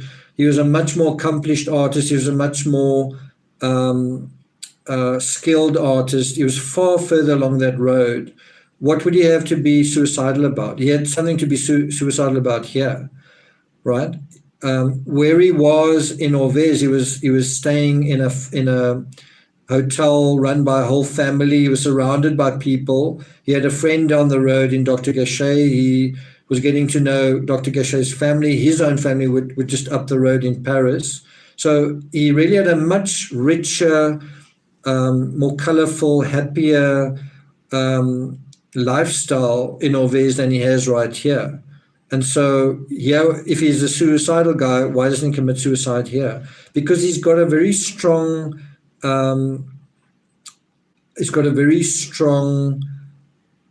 personality. He's got a very strong work ethic. He's got a very resilient, although he purposefully puts himself into these difficult situations. But that's the whole point, is he chooses that. Yes, he's very resilient. Stephanie's here, says, made it home to say hello. Hey, Stephanie. Hope your the trip with your son was enjoyable and interesting and so on. But can you see that he's actually a very resilient character? And you've got to take this knowledge of him, that he's been through these terrible struggles before, and they were a lot worse, where he's lost everything, and take it into, third place. That's really good. Well done. And take that into the end of his life and say, would he really have struggled with the situation he was in then, kind of thing. Stephanie says she had an amazing time. Good to hear. Then he says, I think I remember some very elegant watercolor landscapes by him in a blonde tone, worked with an apparent ease and a light touch, yet with accuracy and distinction and a somewhat decorative effect. That is not meant badly, but on the contrary, in a favorable sense. So I know a little about his work, and you mentioned someone not entirely unknown to me. I admire the portrait of Victor Hugo. It is done very conscientiously with the evident intention of portraying the truth without straining after effect. That is precisely what makes it so effective. The other thing to think about here is this guy's going through a really tough time emotionally. He's down on his luck, he's alone, he's struggling, he's been through this period of estrangement, he's in a kind of a state of rejection of his family in a way. And listen to how eloquent he is. Listen to how, he doesn't write a lot about feeling unhappy. He writes about what he's doing. He writes about what he's interested in. There's not self-pity. There's not regret and blaming or anything like that. There's no blame. He's not blaming anyone. He's just talking about what he wants to do. Stephanie says, can you post the link for me? The link, the link. Stephanie must be looking at this on a computer, not on a phone. Stephanie, by the way, Lisa's just become a patron on Patreon, and she also says she'd love to talk about Laurie Vallow. So I don't know if we're going to do Laurie. I know we did Laurie Vallow already, but if we do that again, maybe we can have Lisa and you and me, when the Laurie Vallow stuff kind of comes back a little bit, or if we want to revisit that, we can see. But Lisa's quite an incredible true crime investigator, and she says she's kind of obsessed with the Laurie Vallow case, so that might be quite interesting. Thanks a lot, Bridget Bowman in Australia. Okay, so let's continue. This is a really long letter. So yeah, he talks about last winter, I pored over some of Hugo's works and an excellent book on Shakespeare. I first started studying this writer long ago. He's just as splendid as Rembrandt. Shakespeare is to Charles Dickens or Victor Hugo what Raysdale is to de Bugny and Rembrandt to Millais. So you've even got Vincent van Gogh is in the Borinage, he's in this totally bleak setting, and he's reading Shakespeare. You've got this guy in this totally like blue collar scenario where people dig dirt and they're covered in dirt, and he's in this cultural cocoon, right? It's kind of, then he makes a reference to what's in his brother's letter. He says, what you say in your letter about Barbizon is perfectly true, and I can tell you one or two things that will make it clear about how much I share your view. I haven't been to Barbizon, but though I haven't been there, I did go to Courrières last winter. I went on a walking tour in the Pas de Calais, not the English Channel, but the department or province. I'd gone on this trip in the hope of perhaps finding some sort of work there if possible. Kindness Cake, thanks for your Kindness Cake. Kindness Cake says, excellent Van Gogh content, thank you, Nick. I've been binge watching, catching up. That sounds good. I appreciate that. Then he says, I had just 10 francs in my pocket because I'd started out by taking the train. That was soon gone, and I was on the road for a week. It was a rather grueling trip. Anyway, I saw Courriers, and outside of Monsieur Jules Breton's studio. The outside of the studio was a bit of a disappointment, seeing that it is a brand new studio, recently built of brick, of a Methodist regularity, with an inhospitable, stone cold and forbidding aspect. If I could have seen the inside, I'm quite certain that I should have given no further thought to the outside. But there you are. I could not see the inside because I dared not introduce myself and go in. All I was able to find was a portrait of him at a photographer's and a copy of Titian's Entombment in a corner of the old church, which looked very beautiful to me in the darkness and masterly in tone. Was it by him? I don't know because I was unable to make out any signature. But of any living artist, no trace, just a cafe called Café de Beaux Arts, also of new, inhospitable, stone-cold, repulsive brick. The cafe was decorated with a kind of fresco or mural depicting episodes from the life of that illustrious knight Don Quixote. To tell the truth, those frescoes seemed to me a rather poor consolation and fairly mediocre at the time. I don't know who did them. He goes on to say, but anyway, I did see the country around, not sure how to say this, is it Courriers? Then the haystacks, the brown farmland or the mould earth, almost coffee colored with whitish spots where the mole shows through, which seems somewhat unusual to people like us who are used to blackish soil. The soil in the Netherlands is blackish, I guess. Often muddy, but blackish. And the French sky looked to me much finer and brighter than the smoky, foggy sky of the Borinage. So there he describes it.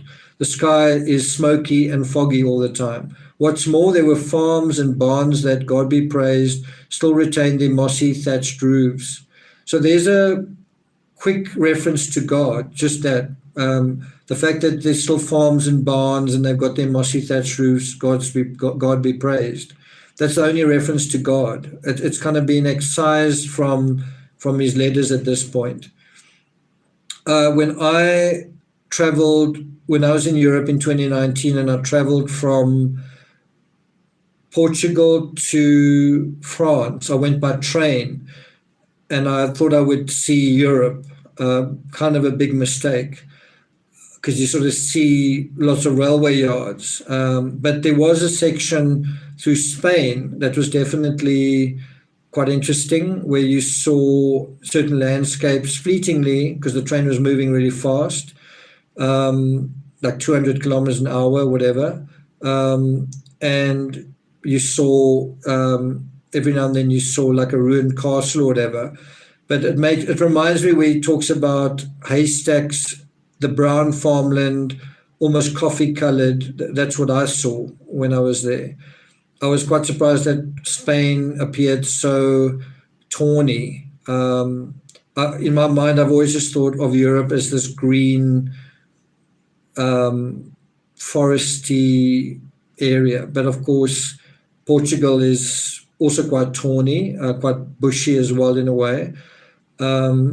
Spain is definitely pretty tawny. Italy, I guess, as well.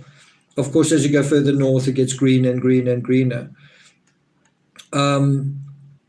Anyway, he says, I also saw the flocks of crows made famous by the pictures of Daubigny and Millet, not to mention, as I ought to have done in the first place, the characteristic and picturesque figures of all manner of workmen, diggers, woodcutters, a farmman driving his wagon, and a silhouette of a woman in a white cap.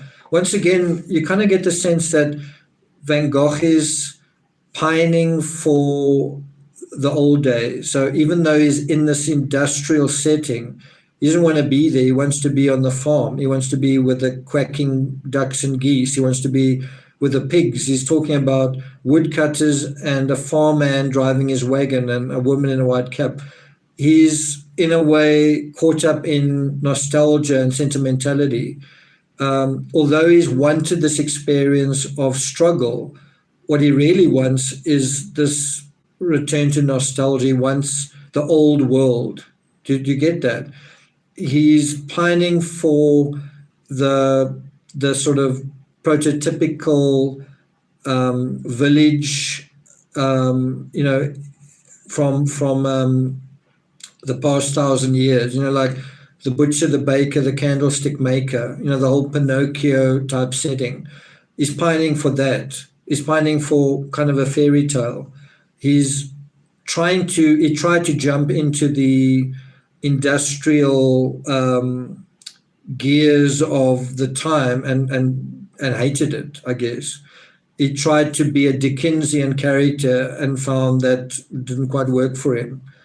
You got to love the windmills in Don Quixote.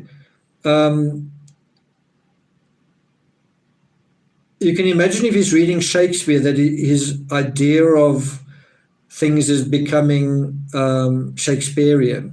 So if he sees things in a tragic way or in a mythic way, well, now he's seeing things with that Shakespearean kind of power as well, right? Shakespeare takes ordinary history in a way and transforms it into epic, classical scenarios of things like betrayal and loyalty and tragic love and all those kind of things.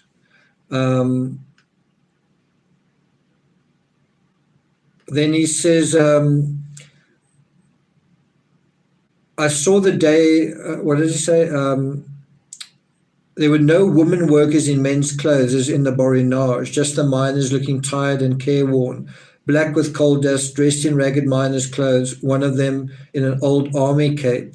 Although this trip nearly killed me and I came back spent with fatigue, with crippled feet and in more or less a depressed state of mind, I do not regret it, because I saw some interesting things and the terrible ordeals of suffering, or what teach you to look at things through different eyes. So there you get, in his own words, his ability to transcend the circumstances that he chooses for himself, the circumstances that he himself jumps into, right? Let me read that again.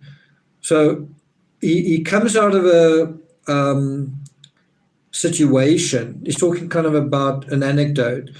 He comes out of the situation that, in his own words, he says nearly killed him. And he says, I'm not sorry about that. I don't regret it. He says, even though I was in a depressed state of mind by what I saw, I don't regret it, because what I saw was interesting. And it made me see through different eyes. You can see he has a really, really resilient dude, right? Let me read that again. Although this trip nearly killed me and I came back spent with fatigue, with crippled feet, and in more or less depressed state of mind, I do not regret it, because I saw some interesting things, and the terrible ordeals of suffering are what teach you to look at things through different eyes. Then he says, I earned a few crusts here and there en route in exchange for a picture or a drawing or two I had in my bag. So there you kind of also have a sense that when he says a few crusts here and there, it sounds like someone gave him bread in exchange for a picture that he drew. So you could actually say that he did manage to sell his art, but I kind of get the sense that it's a very beggarly scenario where the people around him are very poor and he's kind of drawing a terrible picture, and out of pity they give him a piece of bread. I don't know if they would have taken that sketch and hung it in their home, to be honest. Anyway, he says, but when my 10 francs ran out, I tried to bivouac. How do you say that? It's anyway at sleep camp, I guess, in the open air. The last 3 nights, once in an abandoned carriage, which is completely white with hoarfrost the next morning, not the best accommodation. Once in a pile of faggots, meaning it's like a pile of wood meant for fire, I guess. And once, and that was a slight improvement, in a haystack that had been opened up, where I succeeded in making myself a slightly more comfortable little hideaway, though the drizzle did not exactly add to my enjoyment. So here he is sleeping in a pile of faggots, in an abandoned, I think it's a railway carriage, and in the middle of a haystack while it's drizzling. So this guy has freaking experienced discomfort, isn't he? Then he says, well, and yet it was in these depths of misery that I felt my energy revive, and I said to myself, I shall get over it somehow, and I shall set to work again with my pencil, which I had cast aside in my deep dejection, and I shall draw again. And from that moment, I've had the feeling that everything has changed for me, and now I am in my stride, and my pencil has become slightly more willing and seems to be getting more so by the day. My overlong and over-intense misery has discouraged me so much that I was unable to do anything. I saw something else during the trip, the weavers' villages. The miners and the weavers still form a race somehow apart from other workers and artisans, and have much fellow feeling for them, and I should consider myself fortunate if I could draw them one day, for then these as yet unknown or virtually unknown types would be brought out into the light of day. And that kind of raises quite an interesting question. Van Gogh wants to paint or wants to sketch these folks that are in front of him. So he wants to draw their portraits. But in order to draw their portraits, they've got to like him, trust him, and give him their permission. And so one's got to ask, did they like him, trust him, and give them their permission? Or was he kind of an outsider? They were like, dude, who are you? You know what I mean? I'm a miner. Don't waste my time. I'm going home. I'm going to have a bath, kind of thing. You've got to see there's a culture clash going on here. He sees them as symbols, whereas they are like actually living their lives. And it's like, I'm not a symbol. I'm me. I'm not like some kind of sort of apparition. I'm not like I'm not a statue to paint. I'm actually a real living thing, kind of thing. And you can kind of almost see he's seeing things in a cultural context. They are like, dude, I'm a breathing person. I don't have time for art, kind of thing. My shift starts in an hour. You know what I mean? Then he says, the man from the depths, from the abyss, that is the miner. The other, with a faraway look, almost daydreaming, almost a sleepwalker, that is the weaver. So it almost seems like he's talking about the difference between a miner and an artist. He says, the man from the depths, from the abyss, that's the miner. The other, with a faraway look, almost daydreaming, almost a sleepwalker, that's the weaver. I've been living among them now for nearly 2 years and have learned a little of their special character, in particular that of the miners. And increasingly, I find something touching and even pathetic in these poor, humble workers, the lowest of the low in a manner of speaking, and the most despised, who, owing to a possibly widely held but quite baseless and inaccurate presumption, are usually considered a race of knaves and scoundrels.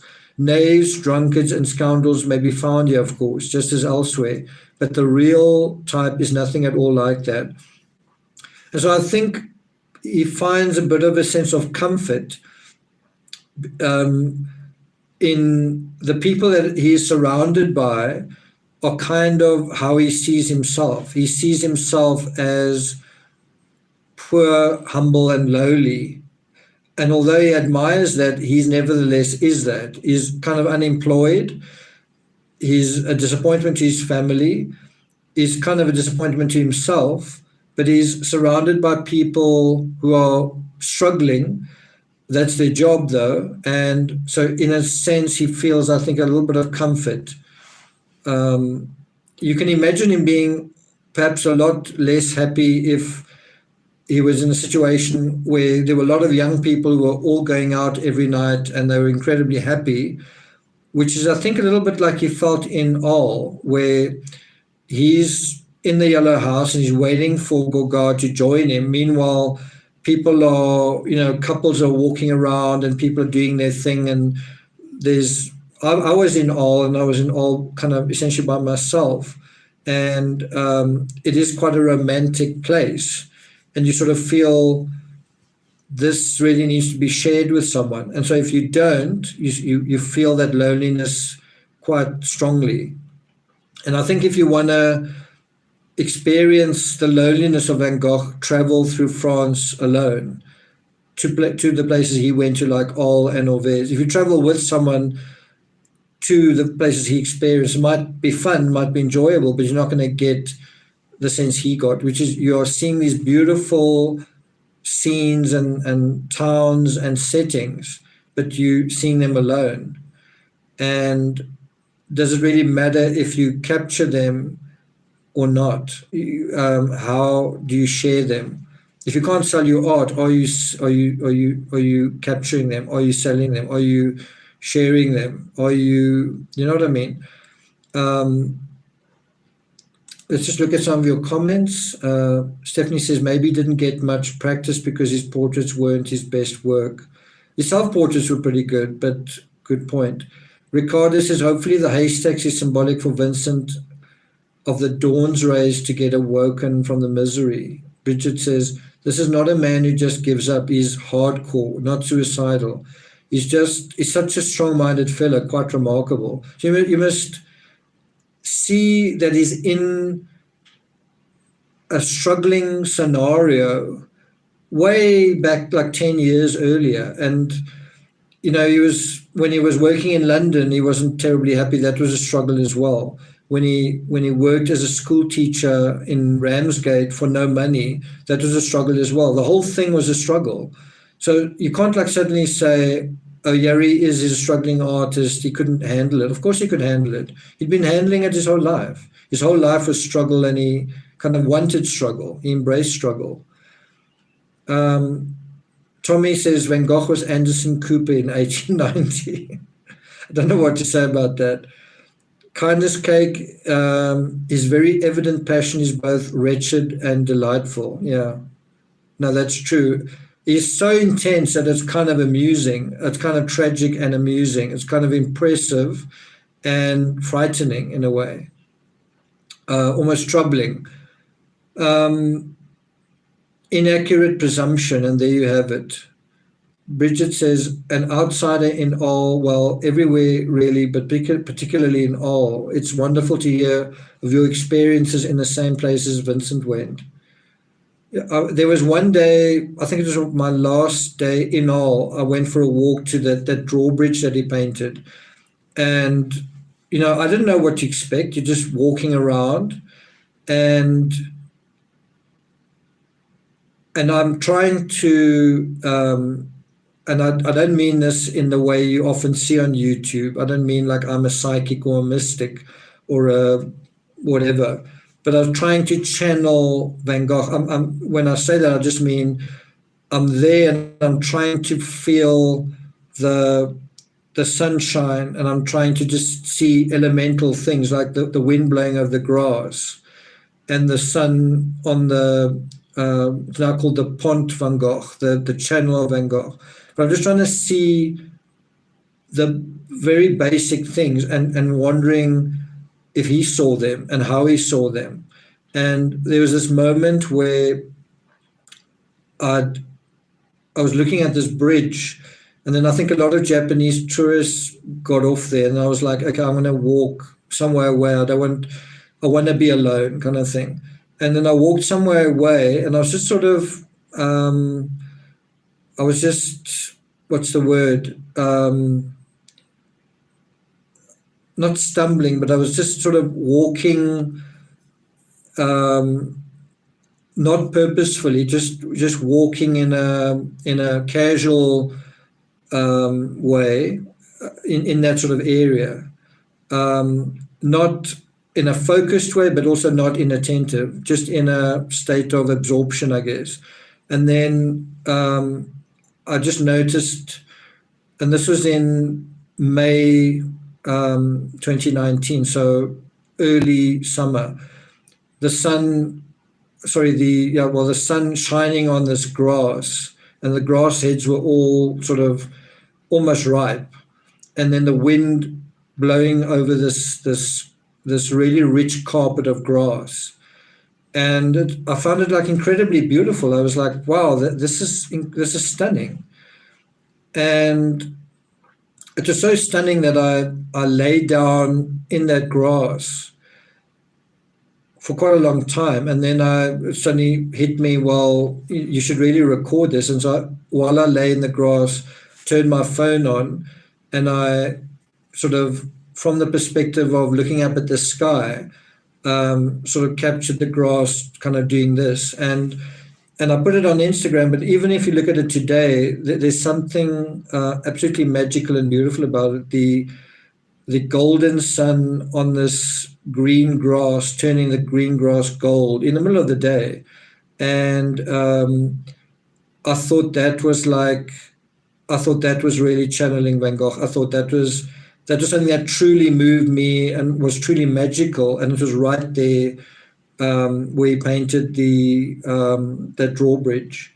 And that's something I did when I wrote a lot of magazine articles about artists. Every time I went to where they painted something, I try to see the beauty that they were seeing, because it's there. And if you don't see it, then look in a different way, feel in a different way. Don't look with your eyes, look with your heart, kind of thing. And if you can't see it with your heart, then feel it through your spirit, or feel it through almost a symbolic framework. But as soon as you start seeing the world in that way, the world suddenly becomes a very meaningful, rich, and powerful experience, because you now don't need money, you don't need someone's respect, you don't need anything. You simply are open to the incredible magic of reality. And that's such an amazing gift, where you simply, just where you are, you realize, wow, what a privilege to be here. What an amazing gift it is to be alive. What an amazing thing it is to be in the stream of consciousness. And so you don't need anything. You don't need to sell anything. You don't need to do anything. You're simply absorbing this energy. And it's an energy that comes to you just by your awareness opening up. And that's this whole creative energy that takes place when you go into this, when you follow the artist's journey.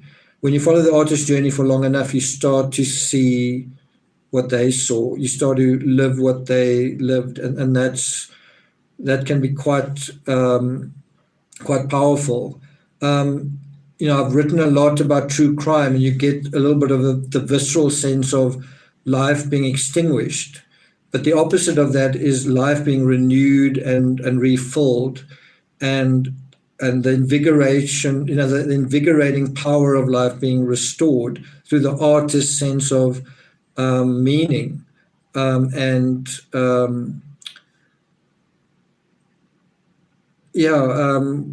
meaning, just the fuller perception, the fuller absorption of reality beyond reality, if that makes sense. You're seeing something for what it is, but you're also seeing beyond it, if that makes sense.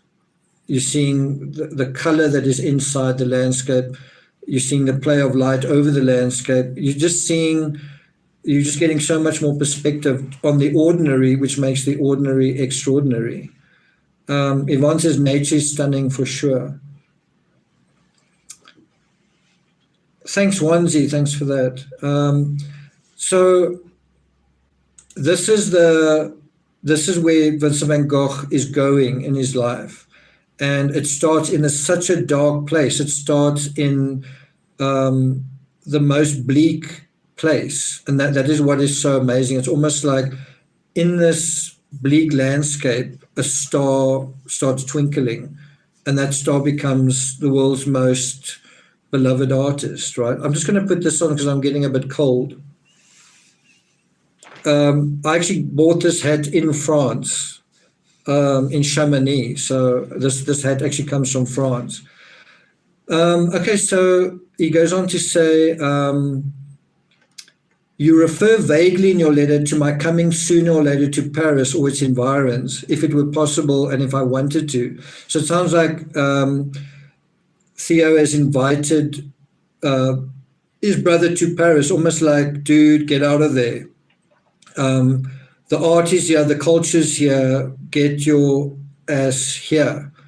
And of course, that's not going to happen. Vincent's like, I've got a long road ahead of me. I've got to become an artist, and I kind of need to be in exile for the beginning of that because I'm in disgrace. So I've got to also it's almost like penance. You know what I mean? So he's almost like sentencing himself to jail, and he can only come out when his art is sufficiently good, kind of thing. His brother's saying, no, just come here right now. Come here and whatever. You know, why don't you just paint here, kind of thing, in Paris? Anyway, he says, how can I when I do not earn a cent, and when, though I work hard, it will be some time before I reach the point at which I can give any thought to something like going to Paris? And ultimately he does go to Paris. Let me tell you when. Right now it's 1880, and he will end up going to Paris 6 years later. So his brother's inviting him to Paris now, and he's only going to feel ready that he is good enough to go to Paris 6 years later. That's a really humble dude, right? His brother's saying, come to Paris now. You can learn to paint here, you know, come here now. And he's like, no.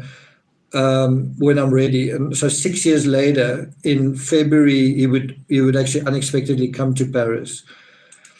So that's where the story takes us. Anyway, he says, for honestly, to be able to work properly, I need at least 100 francs a month. You can certainly live on less, but then you really are hard up, much too hard up, in fact.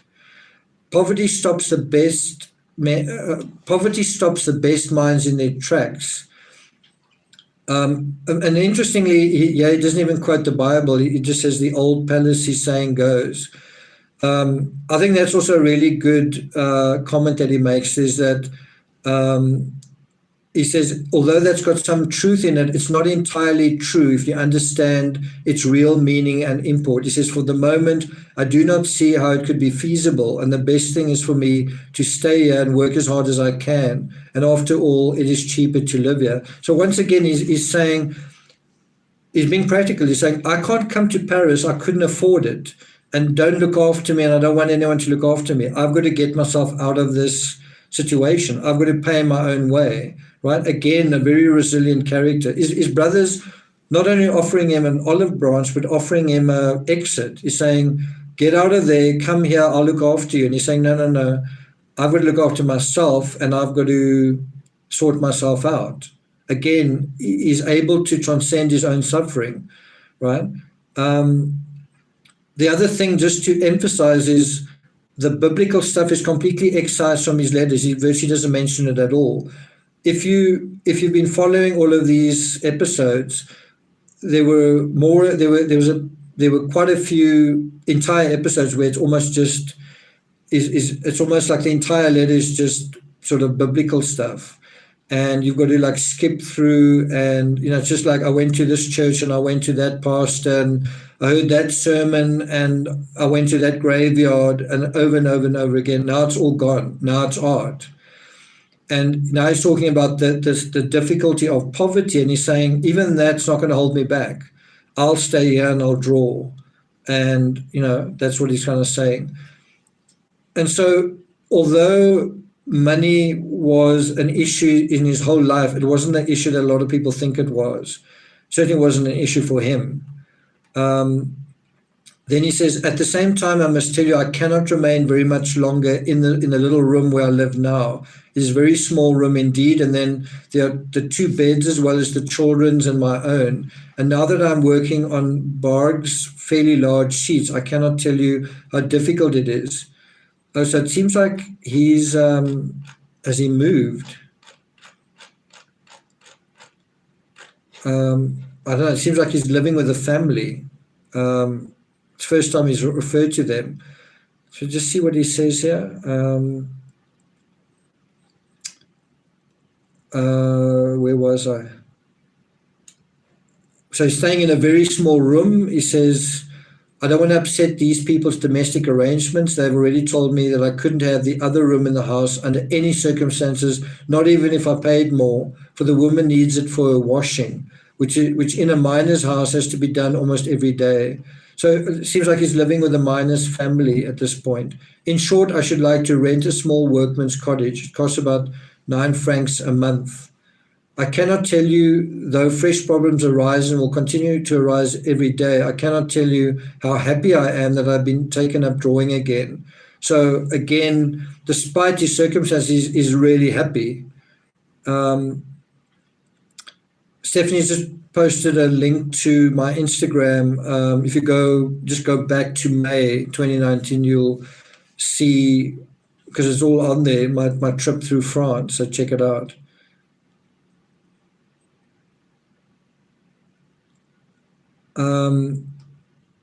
Then he says, I'd been thinking about it for a long time, but always considered it impossible and beyond my abilities. But now that I continue to be conscious of my failings and of my depressing dependence on a great many things, now I have recovered my peace of mind and my energy increases by the day. So I don't know if you know, Van Gogh had a breakdown when he was in the Borinage.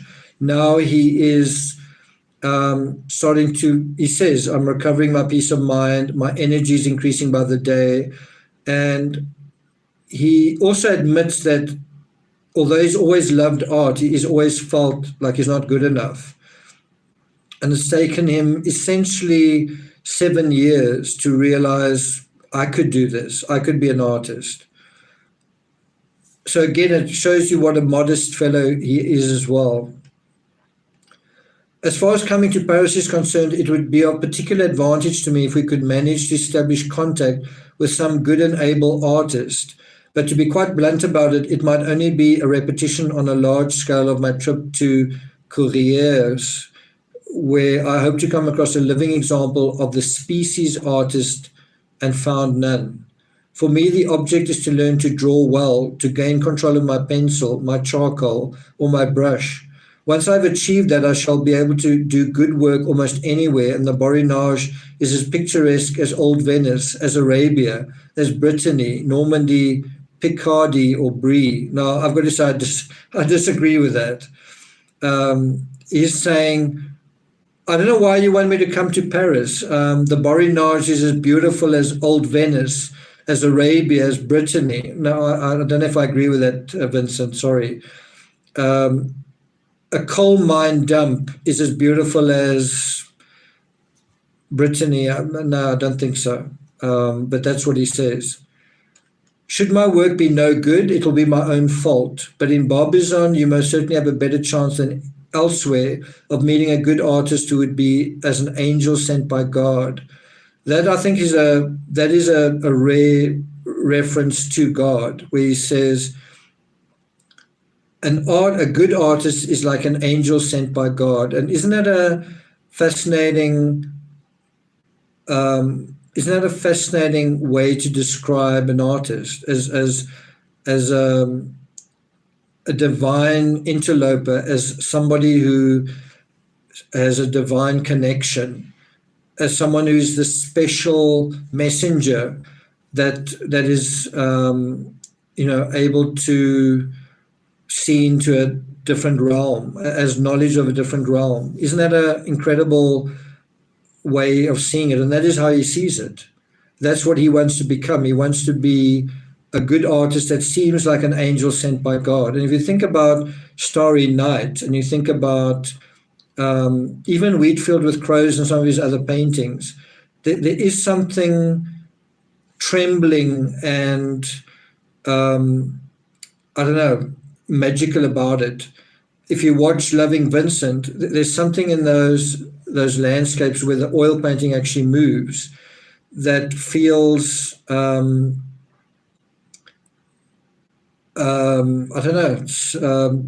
it's magical, yes, but it's beyond magical. It's almost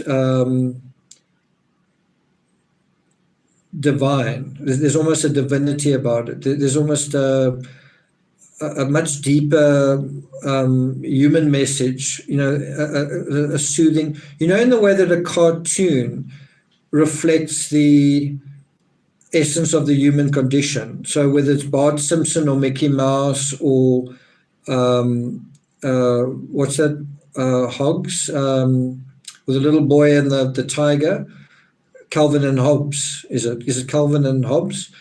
But anyway, what the cartoon does is it sympathizes with the human condition. Garfield, the cat, is another example. It sympathizes with these very human experiences that we have, right?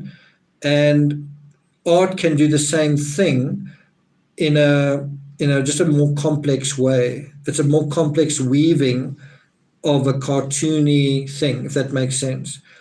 Stephanie says that movie is literally a work of art. Over 1,000 canvases make up the movement. Yeah, that is definitely a work of art. Bridget says, have you been to Brittany and Normandy? My father's family come from that area and the Dordogne region. I have been to Normandy and Brittany. I've been to Le Mont Saint-Michel.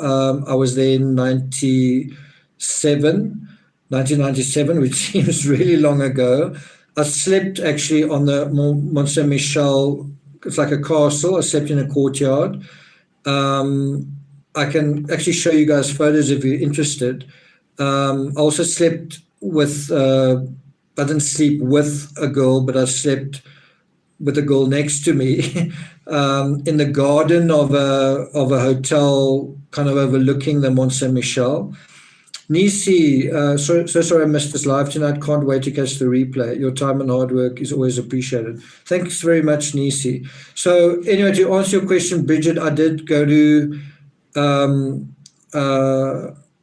Normandy. I also went to Saint-Malo, which is a beach in the far west of France. All of that is in the sort of D-Day beaches sort of area. But Saint-Malo, Mont Saint-Michel, that is a nice part of France.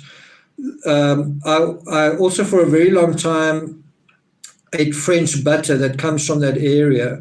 And then when, so in other words, it was imported from France to South Africa. And then when COVID hit, they just stopped importing it. And even today, so since mid-2020, I think it's called President, that butter from France, from Normandy, they've just stopped, that supply line has just completely stopped.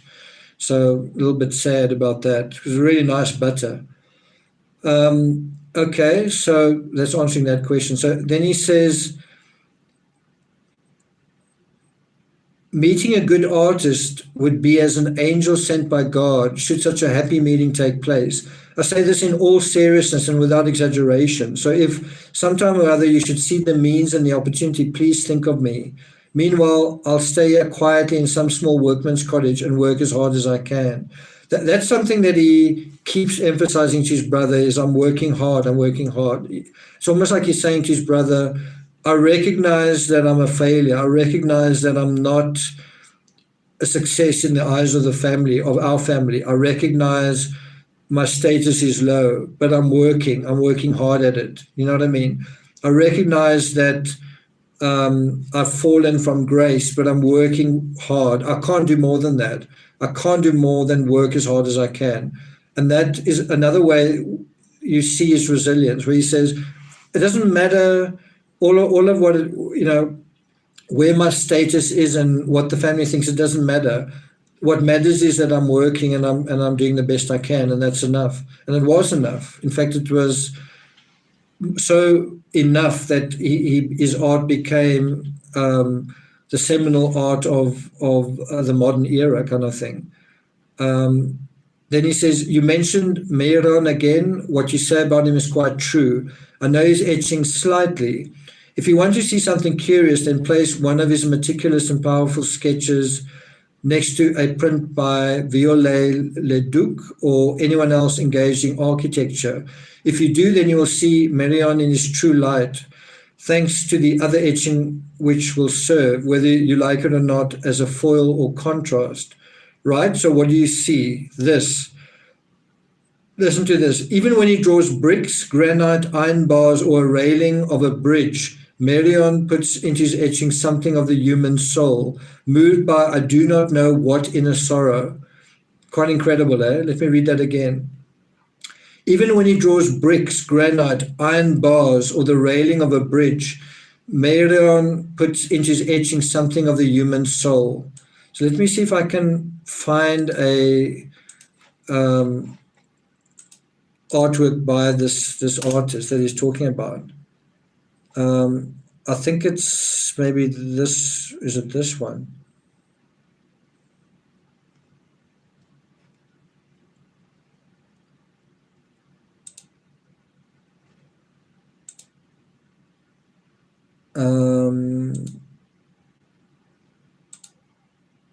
So, yeah, I must say this is actually quite stunning.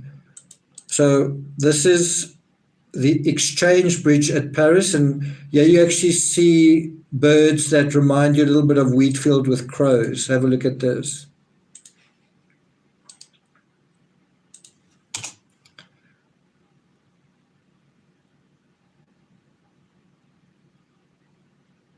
So that is quite almost a fairy tale image, isn't it? Quite a fairy tale kind of thing.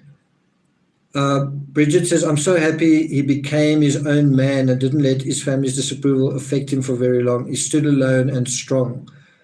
Yeah. I'm just going to read the description again. And if you're looking at this particular etching, it's called the Exchange Bridge in Paris. It really is quite stunning.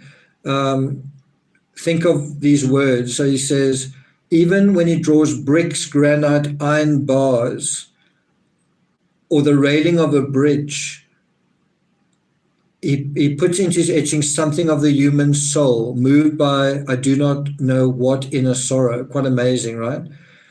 Then he says, I've seen Victor Hugo's drawings of Gothic buildings. Well, though they lacked Meyron's powerful and masterly technique, they had something of the same sentiment. What sort of sentiment is that? It is akin to what Albrecht Dürer expressed in his Melancholia and James Tissot and Monsieur Maurice, different though these two may be in our own day. A discerning critic once rightly said of James Tissot, he is a troubled soul. However this may be, there's something of the human soul in his work, and that is why he is great, immense, infinite. So you can see that what Van Gogh wants to do is what these artists that he so admires have done, do, and are doing. He wants to put soul into his art.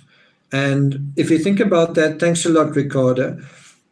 If you think about giving yourself that mission, you say, I want to put the human soul into this picture. I want to put my soul, I want to put soul. How does he describe it?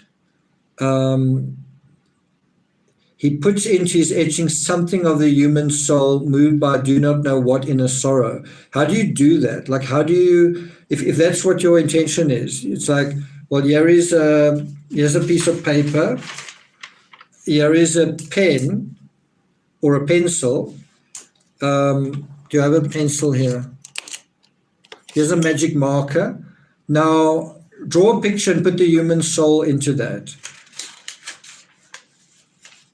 How do you begin? Where do you begin? How do you do that? And so that's what he wants to do, but actually doing that and succeeding is another question altogether. And I would say the answer is two separate things. The one is you need to learn to become an artist. The other thing is you need to learn to see the world in a different way, which he's already well on the way to doing. So you can see so listen to this, you can see in a chair the human condition. And that is where Vincent van Gogh paints the chair in the Yellow House, right? So you don't have to be like this rocket scientist in terms of art. In a simple thing, you can see the human struggle writ large or writ small. You can see it in a vast empty landscape. You can see it in a farmhouse. You can see it in a fisherman on a boat. You can see it in a chair kind of thing. But that is what he's trying to do. And it's definitely a different way of art than just drawing a tree kind of thing. You know, you're accessing something very deep and it's slippery to kind of hold on to that. Bridget says a piece of fruit. a family sitting around a table eating potatoes. That's one of the first ways that he depicted that. I just want to see if I can put up another sketch of his that's quite amazing. Maybe that one or that one.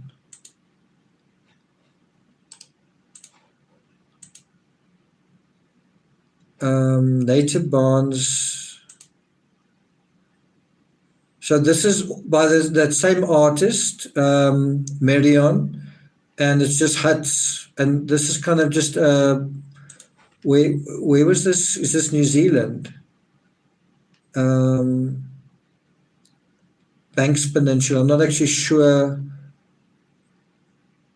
Not actually sure where this is from, but just have a look at a couple of these other sketches from this artist. Oh, it's not letting me put it there. That's a bummer. Maybe if I do this. No, that's not letting me do that either. How about this? Copy link. Is it going to let me do this? It is. Okay, so have a look at that. And have a look at this.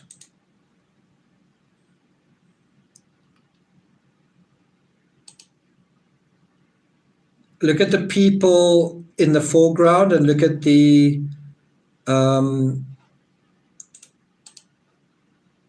of sense of empire in the background. Oh, it's also too big. Can I share this? Share. Okay.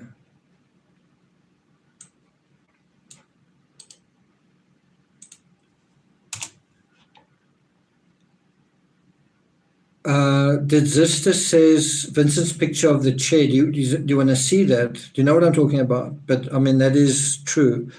And then there's also this one, which I quite like. Le Pont Neuf.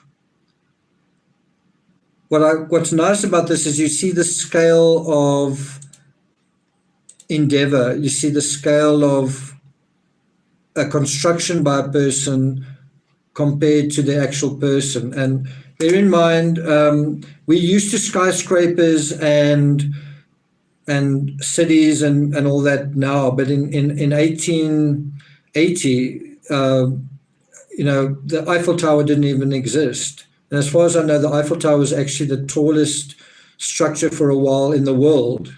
So you must remember that.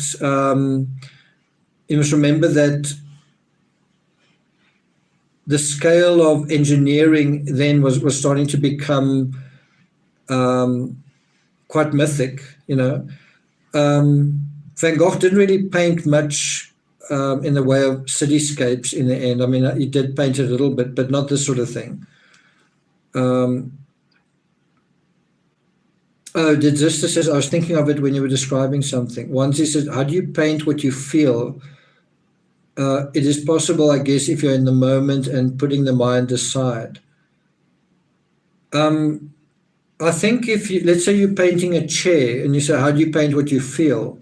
Then you imbue that chair with color and shape. So you may enhance the shape and turn it almost into a caricature of itself.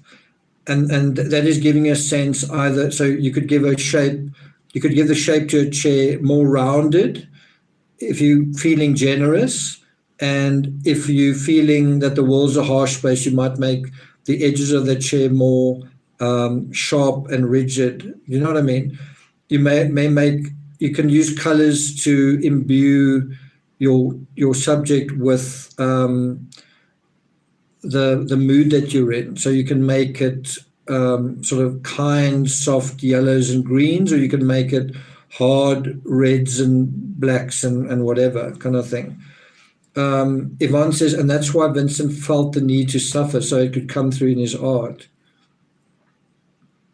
Okay, so let's hope we can eventually get through this letter. There's not much left to it. He talks about Meyron, this is the artist whose links I put out there, is said to have had so much love that just like Dickens's Sidney Carton, he loved even the stones of certain places. So, he's not just really getting caught up in the art of these artists, he's getting caught up in their philosophies, in their life stories. And he wants that. He wants to be an artist of note, right? And I mean, he totally achieves that. I mean, he's making history. Every letter he writes, he's making art history. He just doesn't know it. Every letter he writes, each letter on its own is actually worth, if not hundreds of thousands of euros, millions. Anyway, so he goes on to say,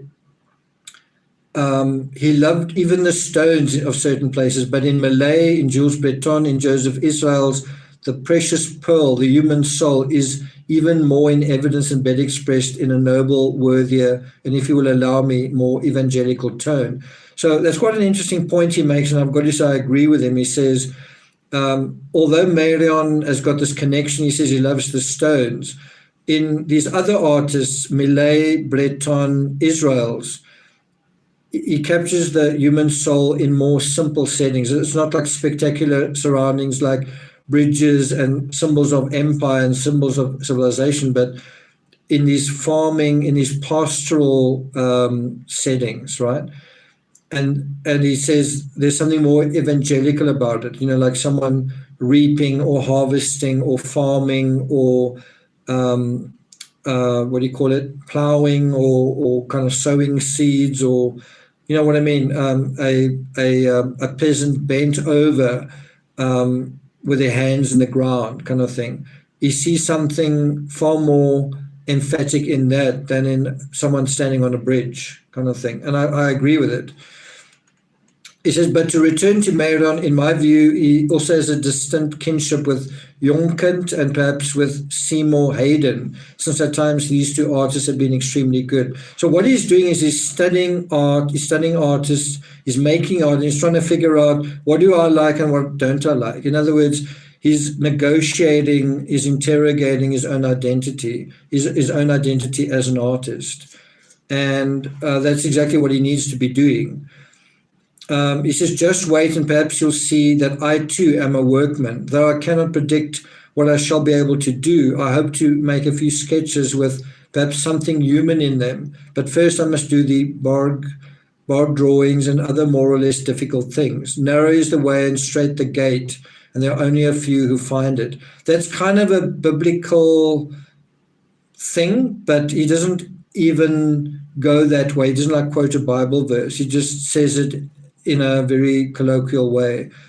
The way that I want to go is like a narrow path, the road not taken kind of thing. Then he says, thank you for your kindness, especially for Le Buisson. I shake your hand, Vincent. So quite a formal greeting there. Signature, signing off. Then there's a postscript. I've now taken your whole collection, but we'll get it back later. And in addition, I've got some very fine things for your collection of wood engravings, which I hope you will continue. And I'm keeping for you. Okay. So I hope the next letter is not anywhere near as long as this one. This is a really long one. Next one is 15th of October, 1880.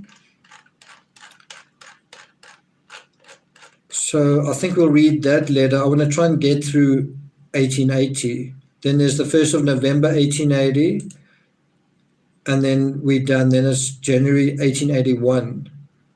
So we're going to read two more letters. Are you guys okay with that? So 15 October and then 1st of November. So if you guys want to follow with me, I don't know if you know where I am.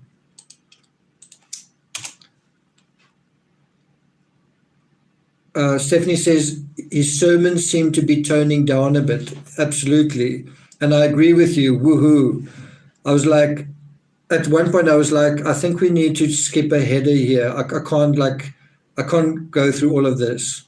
And then fortunately we did get through it. Okay, so let's go through these two letters. This is written from Brussels, 15 October 1880. Dear Theo, as you can see, I'm writing to you from Brussels. I thought it better to change my domicile for the present, and that for more than one reason. In the first place, it was urgently necessary because the little room where I lived, which you saw last year, was so narrow and the light so bad that it was very inconvenient to draw there. It is true that if I could have had another room in that house, I would have stayed. But the people of the house wanted that room for their cooking and washing. And I could not have it. I could not have had it even if I'd paid more. It's true that in spite of everything, I drew less exercises, blah, blah, blah, there, either in the little room or outside in the garden. But now that I am, as far as the portraits after Holbein in the third part of, I don't know, blah, blah, blah, it has become impossible. So what this kind of gives you is a little bit of hindsight into what he was going through. He was in a house where he needed more space. The lighting was bad. You can actually imagine him, like there's smoke in the sky, and so if it's overcast and smoky and he's indoors, you can't like turn on an electric light. So he may be drawing by candlelight, even if it's in the day. And it's like he's in a really cramped space. And this is the setting that one of the world's greatest artists makes his beginning. It's very humble. It's very Dickensian. It's very pathetic. And it becomes this incredible triumph, ending with the portrait of Dr. Gogh that sells for is it $80 million or, at the time, the most expensive artwork. Anyway, then he says, that is why I moved, and in order to remedy things somewhat radically, this is the plan which I've begun to carry out. I went to see Mr. Schmidt here in Brussels and told him about the affair. That is, I asked him if he could help me make an arrangement with some artist so that I could continue my study in a good studio. For I feel that it is absolutely necessary to have good things to look at and also to see artists at work. Then I am more aware of what I lack, and at the same time, I learn how to do better. Nisi says, what a picture that creates in the mind of him painting. Yeah, it does. It has already been a long time since I've seen enough pictures or drawings, and the very sight of some good things here in Brussels has given me new inspiration and has strengthened my desire to make good things myself. So you can see he's quite motivated, quite encouraged. He's already moving. It's quite weird. He doesn't want to move to Paris, but he's moved to Brussels. He says, if Mr. Schmidt would have the kindness to talk seriously about it to someone or other, I do not doubt that the thing could be satisfactorily arranged. He received me cordially, but still, if you yourself would put in a word or two in my behalf, I guess it should be on my behalf, to recommend the thing to him, it would have more effect on him than I could make myself. It would be quite natural if he perhaps looked at me with some suspicion, because formerly I was with Goupil and Key, and I've left, and now I've returned to the art field. So he's kind of reflecting on the fact that what are certain people who know him going to think, where he's left Goupil and Key and now he's coming back, but as an artist. It's like he's kind of anticipating eye rolls, like, oh, what's this guy doing now? Anyway, he says, if you write him by return mail, you would render me a great service and it would prevent my losing time. I immediately took up my work here, namely the third part of Gogh, and I have much better room here in a little hotel on the, I think it's Boulevard du Midi, than the small cabinet I used to have. Now, if Bria was here, I would ask her, what is Midi? Because when I was in France, I almost went up the Arguille du Midi. What does Midi mean in French? Is it a color? It can mean midday. I don't think that's what it is. Or can it mean something else? What is midi French to English? Midday. Doesn't it have a meaning besides that?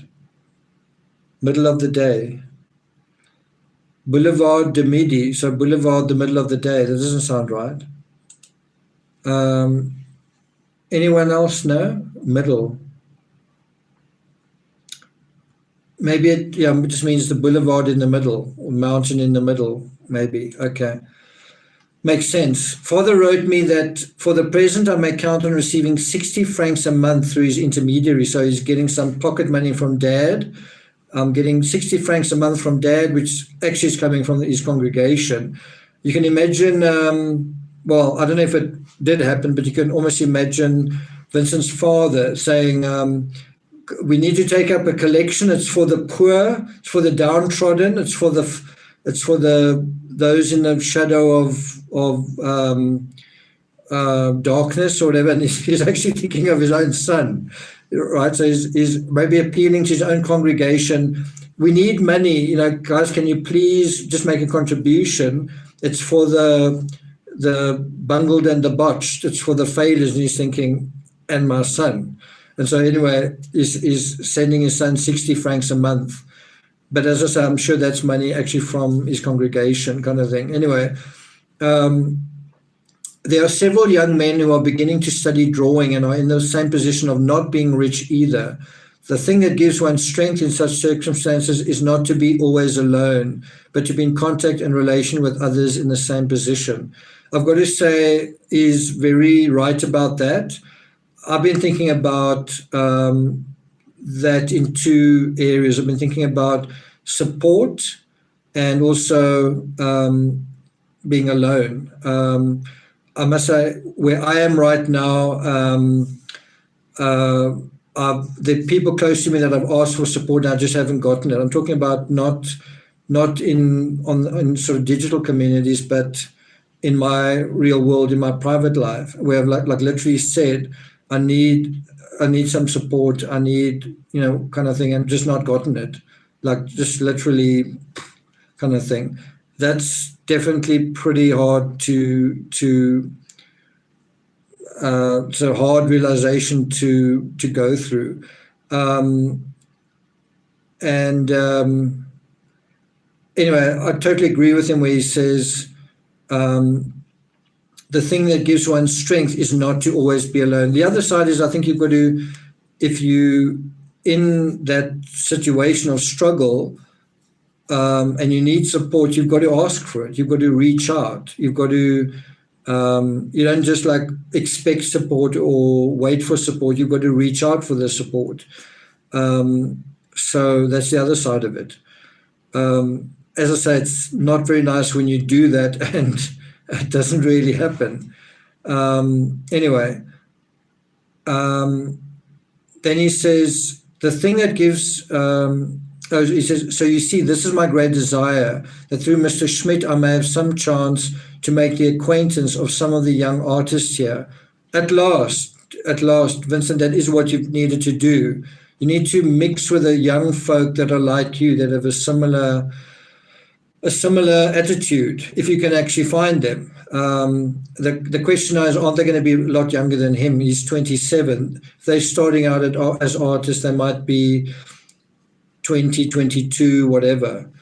Anyway, he says, will you do what I ask you to that effect? That is, write a little note to Mr. Schmidt. Then he says, I have made another pen drawing after the woodcutter by Millet. Let's see if I can find that one.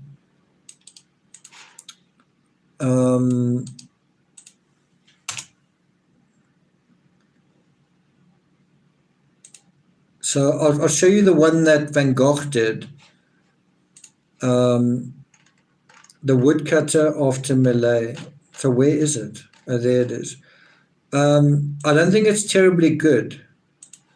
This was actually painted in September 1889, so when he was in Saint-Remy. So although this is something that he drew in the Borinage period, he would paint it 9 years later, almost exactly 9 years later. It's actually 1 month shy of 1 month. It's 9 years and 1 month later that he would paint this. And if you ask me, it's not terribly well done. But he was in the asylum, I guess. Bridget says, it is very hard. Sorry to hear that, Bridget. Stephanie says, good night. Yvonne, good to have you back. As Yvonne says, I have to do a few things now, but I will keep listening. Good night and good day to all. Take care, Yvonne. Thanks for joining us. Okay, so I just want to see if I can find the woodcutter by Millet. Is it this one? Looks like it's this. This is quite hectic. This is quite a hectic Death and the Woodcutter. Oh, Death and the Woodcutter. Okay. You can see it's a very symbolic way of painting, isn't it? Oh, this is the one that he's talking about. This is the one that he's talking about. Millet trimming faggots. It's called woodcutter trimming. It's this picture. I must say it is actually a pretty good one. But the one that Van Gogh does, I don't know if it's particularly good. Quite interesting, hey? So when Vincent van Gogh sees that sketch, he sees the human condition in it. He doesn't just see a guy chopping wood, he sees something kind of epic in it, right? So he says, I made another pen drawing after the woodcutter by Millet. I think pen drawing is a good preparation in case one should later want to learn etching. The pen is also very useful in actuating pencil drawings. But one does not succeed in it at once. As to the drawing after Le Bousson by Raystal, I will work with a pen on it especially and prepare myself by using it on other drawings. Among others, I've made one of the head of Dante, which looked somewhat like an etching, but it is not as easy as it seems. So he's struggling. In our interview, Mr. Schmidt spoke about my entering L'École des Beaux-Arts, so it's, I guess, an art academy. But I told him frankly that I thought in my particular case it would be much better to work with some artists. So he's advised to go to an art school, and he's saying, no thanks, I'll rather work with an artist. And I wonder whether he sort of feels like, I don't want to be the oldest dude at art school. They're going to make fun of me. I just wonder whether he's thinking that. Then he says, especially since I've already finished 2 series of the Barks and am on the 3rd, which I could perhaps complete with the charcoal drawings. However, I've not quite dismissed the idea of this art school. I might go there in the evening while I'm here, if it is free or not too expensive. So he's obviously aware of that. But for the moment, my aim must be to learn to make some drawings that are presentable and saleable as soon as possible. Again, you've got to think about this guy's intensity, his sincerity, his work ethic, his education, his kind of sophisticated knowledge, and the sort of ordinary reality that he's just not going to sell his art. So you've got all of this on the one side, but you're just not going to sell your art, Vincent, sorry. And that's kind of a curse that he's going to have to bear. He says, because that is the necessity which is forced upon me. So he's kind of saying, I've got to make money. He's saying, I've got to get my art up to speed ASAP. I've got to make money. I've got to look after myself. That is kind of what's driving him. He's like, I've got to sell my art ASAP. And it's like, sorry, Vincent, that's never going to happen. 50 years after you're dead, it's going to be worth millions, but sorry, in your life, no, but carry on. He says, if you write me, please address your letters care of Mr. Schmidt, for I do not know whether or not I shall stay at this hotel any longer. I think you will approve of what I say, for to progress, it is necessary to continue with vigor. So again, this work ethic just emphasized. So you can see he's not that fussed by failure. He fails, he keeps trying, and he's just quite a resilient fellow in that respect. quite stubborn in terms of giving up as well. Once having mastered my pencil or watercoloring or etching, I can go back to the country of the mines or weavers and work from life better than I can now. But first I must learn more techniques. So that's his strategies. I'm going to figure out technique. I'm going to get the basics right. And then I'm going to go out into the world again. I'm going to paint in plein air. I'm going to paint like what's around me. But I first got to kind of get my technique right. I've got to work on my skill. Then he says, well, I shall finish this letter hoping you will approve of what I have said. I think that lodgings and perhaps food somewhat better than that of the Borinage will also help set me right again. So he's kind of saying, Theo, things are kind of going quite well. By the way, I'm staying in a better place and I'm eating, my diet's better, and that should help me be a better artist. He says, for I've undergone some misery in the Belgian Black Country and my health has not been very good lately. So it's quite interesting that that's how he refers to the Borinage, as the Black Country. It's quite incredible. Now, if you think about an artist wanting to try and create art in a black countryside, it's like, just in a very, I guess, sarcastic way. If someone said to me, okay, can you paint Vincent van Gogh in the Borinage? Well, I would take like a canvas and I'd get like a big can of black paint and a big black paintbrush, and I would just paint black. The whole thing would just be black. That's Vincent van Gogh in the Borinage. No, but I don't see it. Look closely. If you look, you can see him.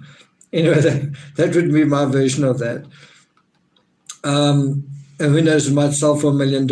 Anyway, he says, if I can only succeed someday in learning to draw well what I want to express, I shall forget all that and remember the good side of things, which also exists if one looks for it. But still I must try to regain some strength for I need all my energy. With a handshake, Vincent. Now, again, he's still not saying your loving brother Vincent. There still seems to be a little bit of, I don't know, he's not ready to say that kind of thing. And now we go into the very last letter of 1880. And our very last letter of tonight. I see we just gone over the 3-hour mark, so I've met my sort of deadline. It's really incredible that it's taken this long just to get through a couple of letters, which just shows you the length of his letters, shows you the scale of his loneliness. Obviously, if he had other people to talk to, other things to do, he wouldn't be writing these long letters to his brother. This last letter I'm going to read is not extremely long, but it's definitely not a short little note either. So this one was written from Brussels, 1st of November 1880, Vincent van Gogh to Theo. It's written from 72 Boulevard du Midi. Dear Theo, in answer to your letter, I will tell you a few things. First, I went to Mr. Roelof's the day after receiving your letter. He told me that in his opinion, from now on I must draw principally from nature, that is, from either plaster cast or model, but not, but not without the guidance of someone who knows it well. Sorry about that.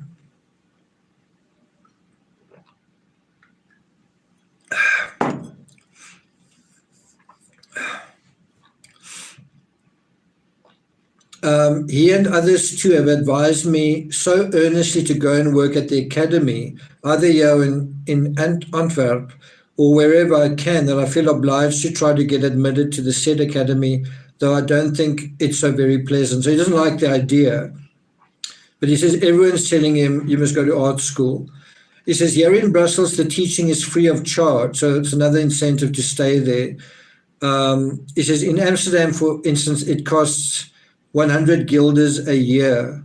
So apparently in Brussels, being taught art, taught to become an artist, I guess, or getting art teaching is free. Interesting. in Amsterdam 100 guilders a year. So I don't know whether the Brussels art schools are like regarded as not worth much, I guess. And the art schools in Amsterdam, very sort of sought after. Anyway, it says one can work in a well-heated and well-lighted room, which is good, especially in winter. I get on very well with the bogs. I'm making progress. It says, besides that, lately I've been busy drawing something that took a lot of work, but I'm still glad I've done it. I drew a rather large size skeleton with pen and ink on 5 sheets of Ingress paper. So that's what he's drawing, skeletons. I'll see if I can, and that was something that he did for a while. He drew quite a few skeletons. But he's doing that thing where you draw the skeleton and then you draw a face, knowing that there's bone underneath. Sculptors also sort of go through that. Let's see if I can show you that particular sketch. Where is it?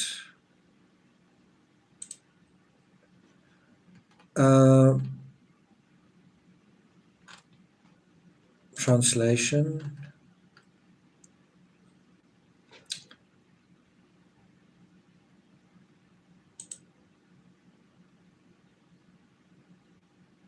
So he was apparently studying from a book on the anatomy, which is something, as I say, artists need to do. And this is something from that book. If you want to have a look. Just want to see if I can find the skeleton. I don't think this is the picture, but this is what he copied, I guess. So this isn't the actual picture Van Gogh drew, but it's what he, I guess, copied. I just want to see if I can actually find the skeleton. Is it this one?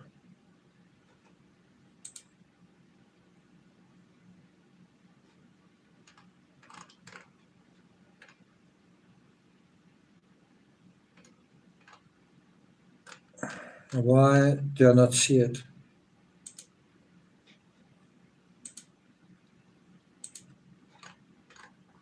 Yeah, sorry, I can't quite find it.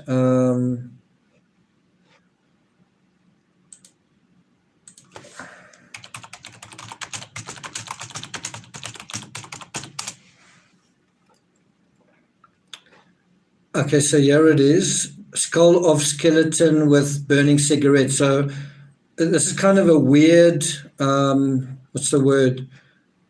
It's a weird,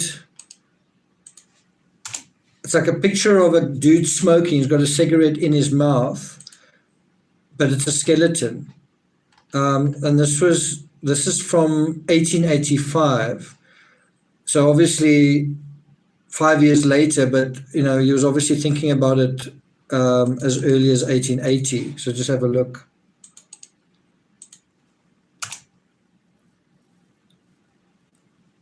Once he says his tenacity and perseverance speaks my heart. Okay. Then he says, I got the idea of making these from a textbook by John, Sketches of the Anatomy for Artists' Use. There are some reproductions in it which seem to me very good and clear, of the hand, the foot, etc.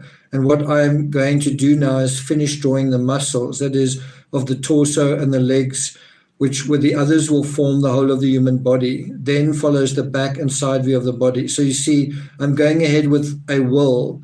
These things are not so easy. They take time and a great deal of patience besides. I can remember my brother's also a self-taught artist. I can also remember when he was a teenager still, I think he was like 16, 15 years old. He was drawing over and over again the human hand, like different, like the finger and the thumb and the hand and whatever. If you think about it, the human hand is also pretty difficult to draw properly, to draw accurately. And what's quite interesting with Van Gogh is for example, when he draws Dr. Gachet's hands, when he draws Adeline Revue's hands, when he draws, I think even Marguerite Gachet's hands, the fingers are quite long. They sort of excessively long kind of thing. Stephanie says, my youngest son is doing that with eyes, sketching and shading sets of eyes. Yeah, so things that you can draw, like hundreds of sketches of and struggle, are things like a horse's hoof. It sort of goes like that and then down. That's a little bit difficult to draw. I'm just talking about the bottom of a horse's foot, but also the human hand, eyes, but so much, the ear, the nose, the mouth, the profile of a face. Can you capture that likeness? Can you capture it to scale? You know what I mean? And that definitely takes quite a lot of practice and, as he says, patience. He says, in order to be admitted to the Academy of Drawing, one must have the mayor's permission and be registered. So sounds like he's got to go to the mayor and get, like, okay, you can actually come and study. I'm waiting for the answer to my request. So it looks like he's already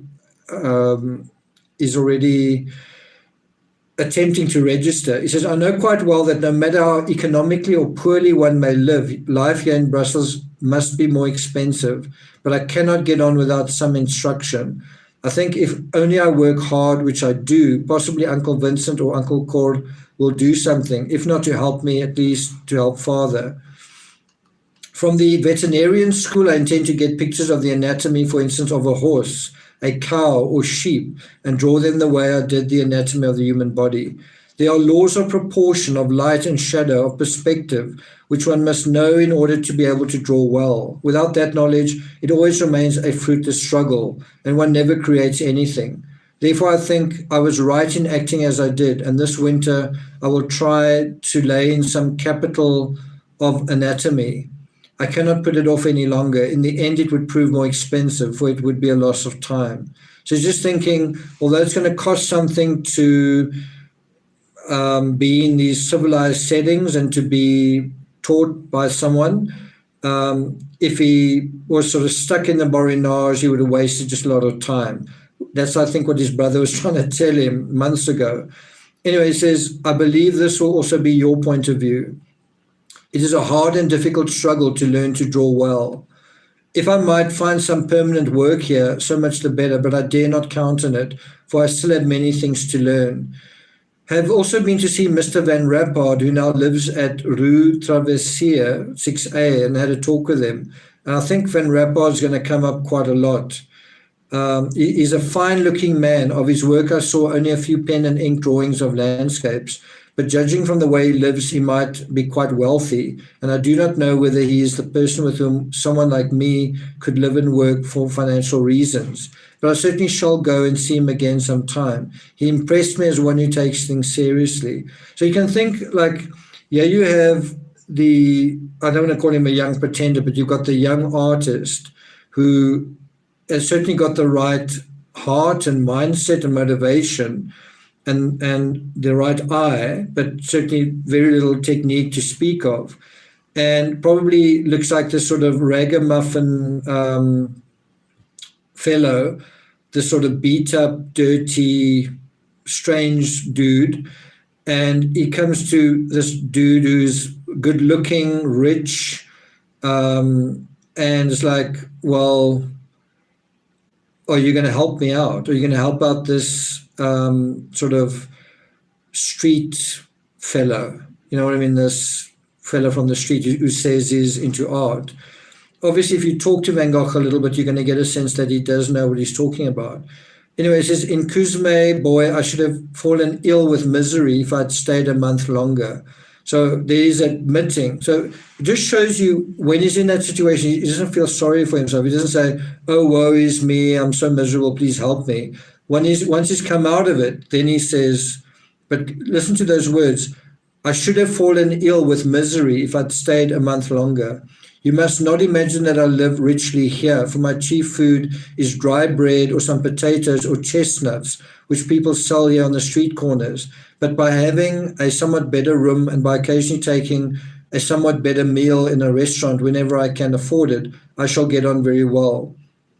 So he's still living very modestly, but less modestly than in the Borinage.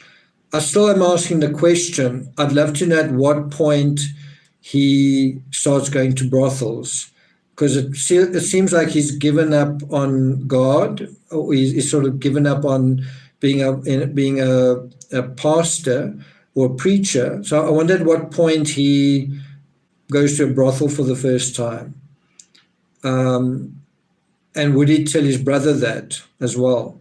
So just something to consider. He's now becoming an artist. Artists tend to be somewhat hedonistic or somewhat passionate sexual beings sometimes. And so when is he going to entertain that aspect? When is he going to kind of go there in terms of his life? Just an interesting question.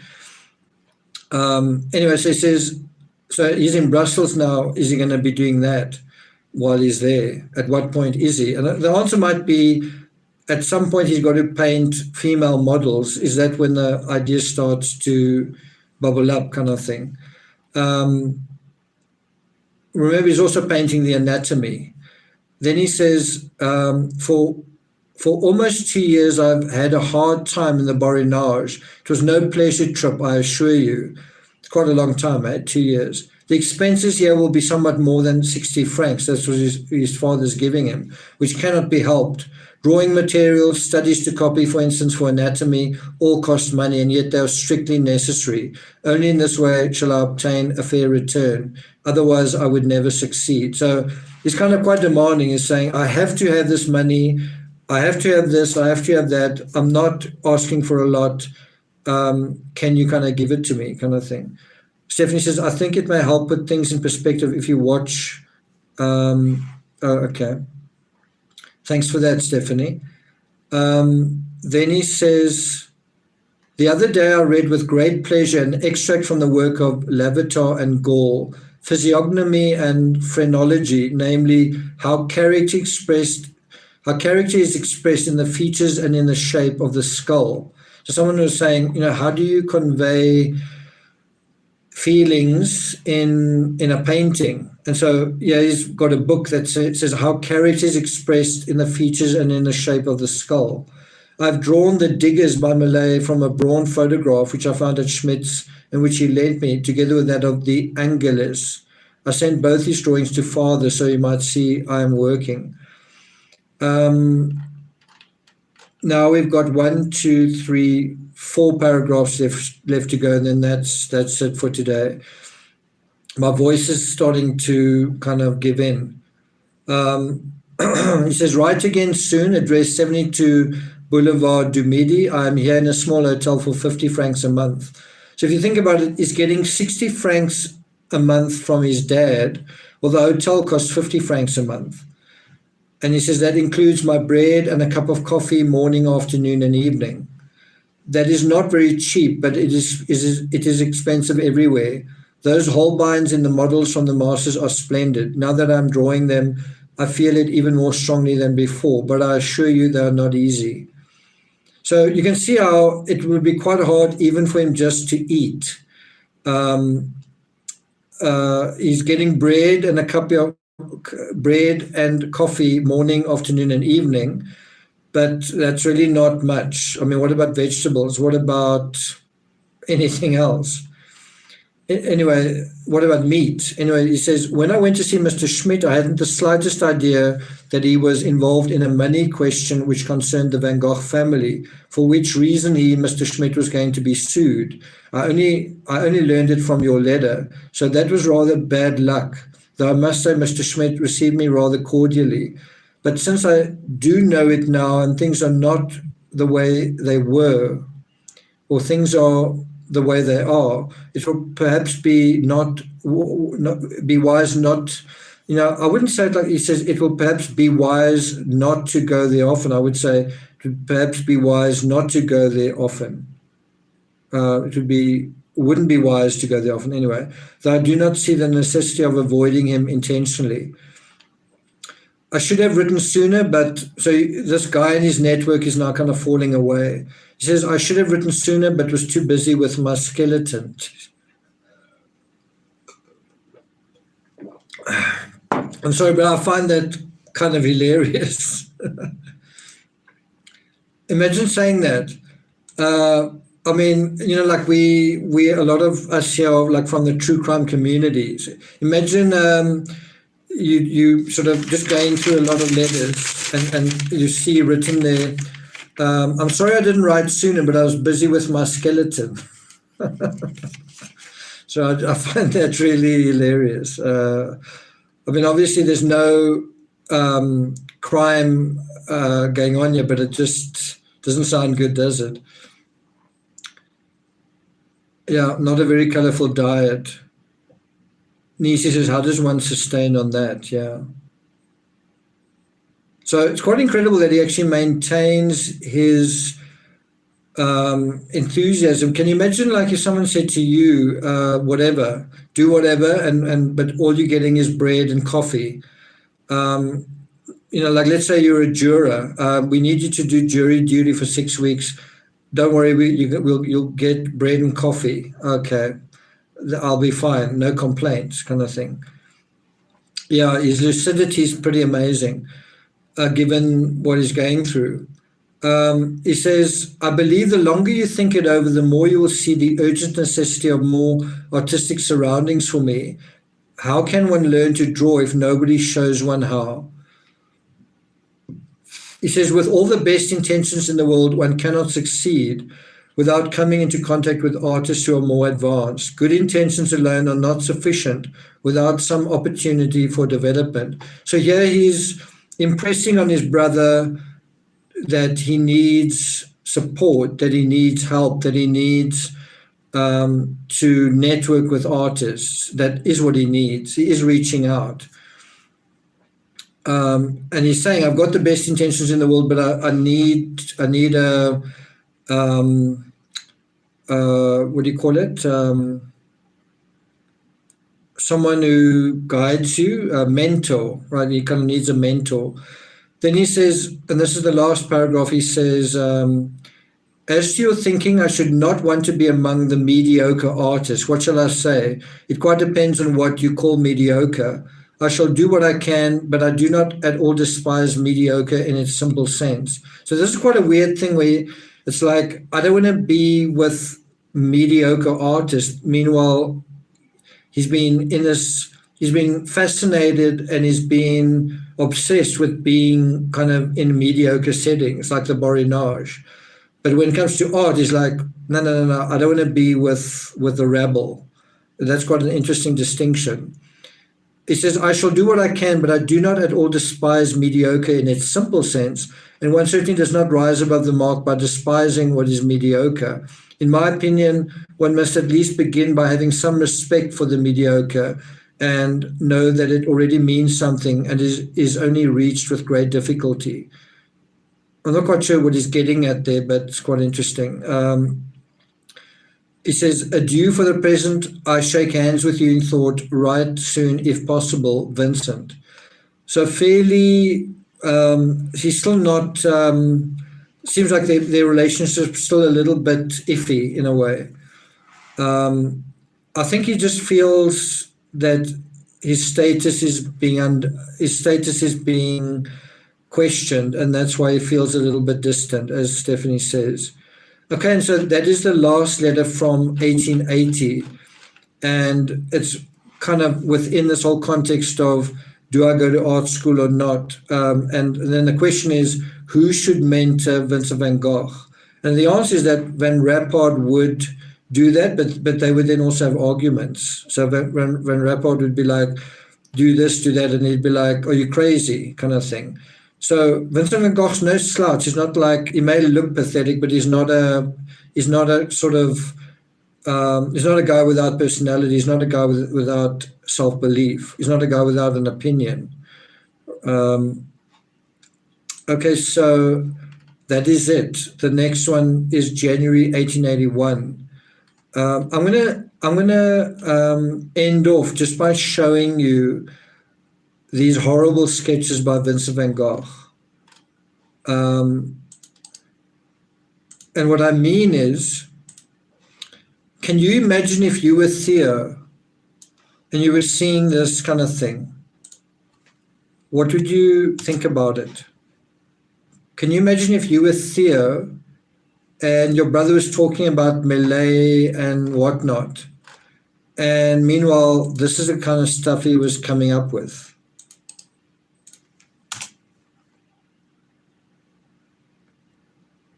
Like, I think I would be quite sort of measured in my encouragement. I don't know if I would be that supportive. Like, it would be quite hard to be like, this isn't terribly good. Do you know what I mean? The first link didn't work. See if I can do better. Did the second link work?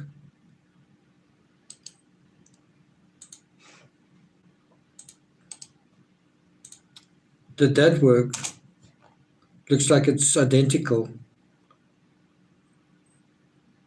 Links didn't work for me, but I'll try from my phone. Okay, let's see if I try it like this. Open link in new tab. So that should work. Hopefully that's a bit better. What happened to...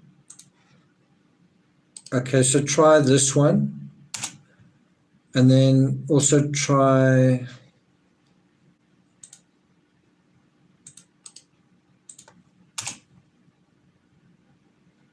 And then also try this one.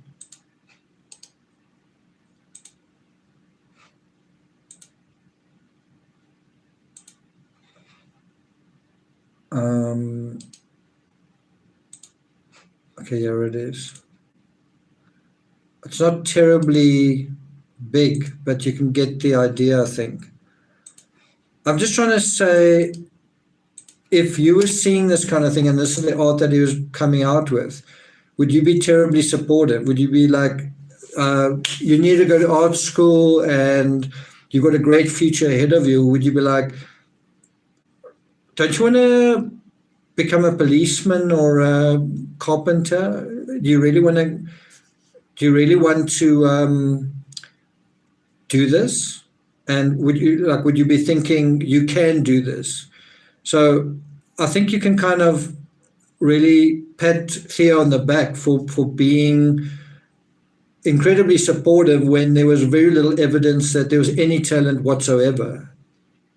I mean, Vincent obviously has the work ethic and he's obviously got the art knowledge, but in terms of skill, nothing. Not nothing, but pretty little. And bear in mind, he's already been drawing for a really, really long time, like months already, and it's still not terribly good. But also bear in mind what he's trying to do. He's not trying to draw a nice tree or a nice rock. He's trying to put a soul into his art. So he's actually very ambitious in what he's trying to do. But the point I'm trying to make is he's getting amazing support, as Stephanie says, from Theo, and that's what makes the world of difference. The fact that he's got one person believing in him, because in a way his father doesn't even believe in him, but the fact that he's got one person believing in him means he becomes this incredible force. An artist that will basically eclipse all other artists in a sense. And it starts with a brother sensitively. If you think Van Gogh is a sensitive, perceptive, cultured, but also, loyal person, consistent person. His brother is as well. His brother also has got to put up with Vincent. His brother's also got to support Vincent, who's quite a difficult guy, and yet he does. He supports him he supports him even though the amount of, how realistic this whole thing is really unrealistic. And ultimately it was unrealistic because he didn't really sell his art. But the fact that his brother stood by him is a very heroic and beautiful dimension to the story. That's kind of what I want to emphasize. He at least did have the support of his brother, and that is why this is such an incredible story. Think about the Van Gogh story if you just took Theo out of it. First of all, I don't think there would be one, but if there was one and you took his brother out of it, and so you lost all of those letters, then it just changes everything, doesn't it? So the Vincent van Gogh story is also the story of Theo, and it ultimately also becomes the story of Theo's wife, which is quite amazing.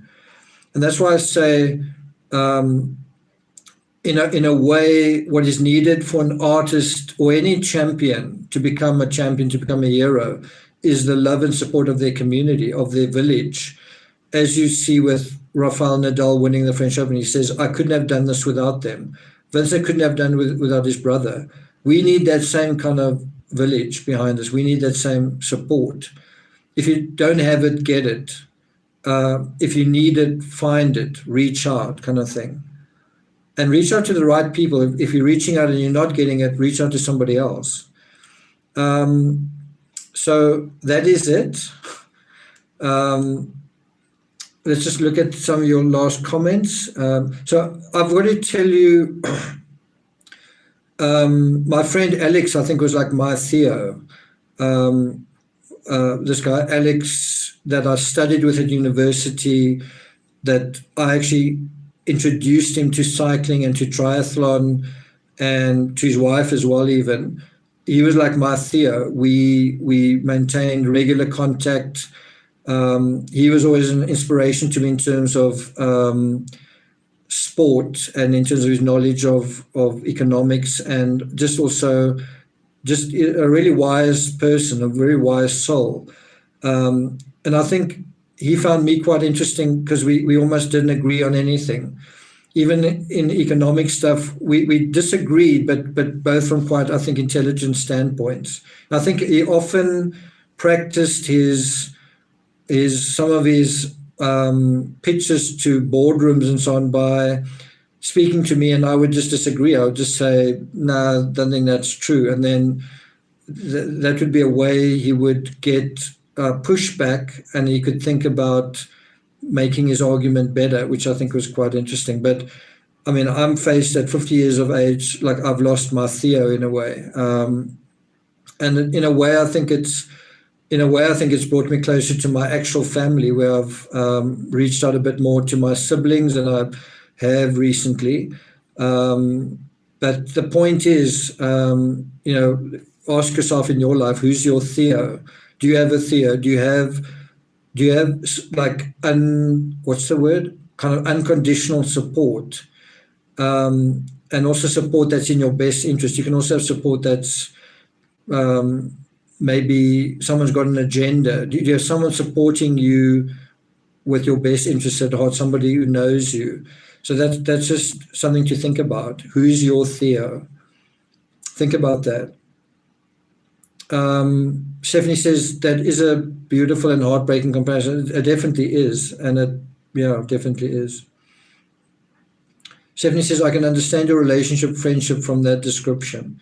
Nisi says, pulls you in like a fish on a string. Family and friends keep me grounded and safe. Copper Horse says, also kept by Theo's wife, the letters. Yeah, absolutely.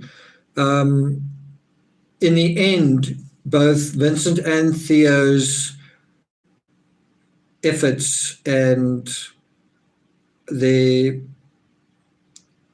whole archive of their lives ended up in the hands of Joe, and Joe could have done nothing with it. Joe could have, if Joe was a different kind of person, if she was a superficial person, if she was I don't know, just a shallow, superficial, I don't know, but if she was not the person that she was, all of that could have been lost. And so in the end, all of this precious life experience, all of this hard effort, all of this sacrifice ended up in the hands of this young woman. And she did something with it. She could just as easily have done nothing with it. I guess the counter argument to that is that Dr. Gachet also held a lot of this in his hand. That's a different story. That's definitely a different story. Onesie says, moving to the USA not long ago, I don't have a Theo. That was very inspiring. Thank you, Nick. Well, Onesie, you must find one. Uh, Bridget says, a huge loss, Nick. I'm glad you have your family. I lost my Theo last year too. I get it, yeah. So if you've lost your Theo, you must see if you can find a Joe, you know. But it is important. I'm just saying it's important to have support. And if you recognize that you need support, go and find it. If you can't find it, keep looking for it, keep reaching out. We live in a digital society where it's all too easy to think you're getting support from social media. Social media is not support. I'm talking about generic social media. I'm not talking about like a community. I mean, I definitely get a lot of support from you guys. I get a lot of reinforcement and love and kindness from you guys, and that does mean something. But there's some people who literally turn to social media for support, and you need to have a Theo, you need to have a Joe, right? And you know if you're getting that support or not. If you're not, reach out for it. In the real world, in your community around you, right?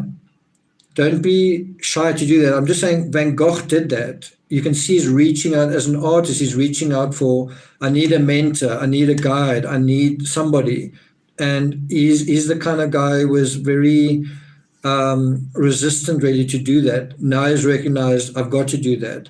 And if you're going to advance to the next level, in other words, out of your black country, you know, out of your borinage, you want to come out of that dark place, you need to reach out, right?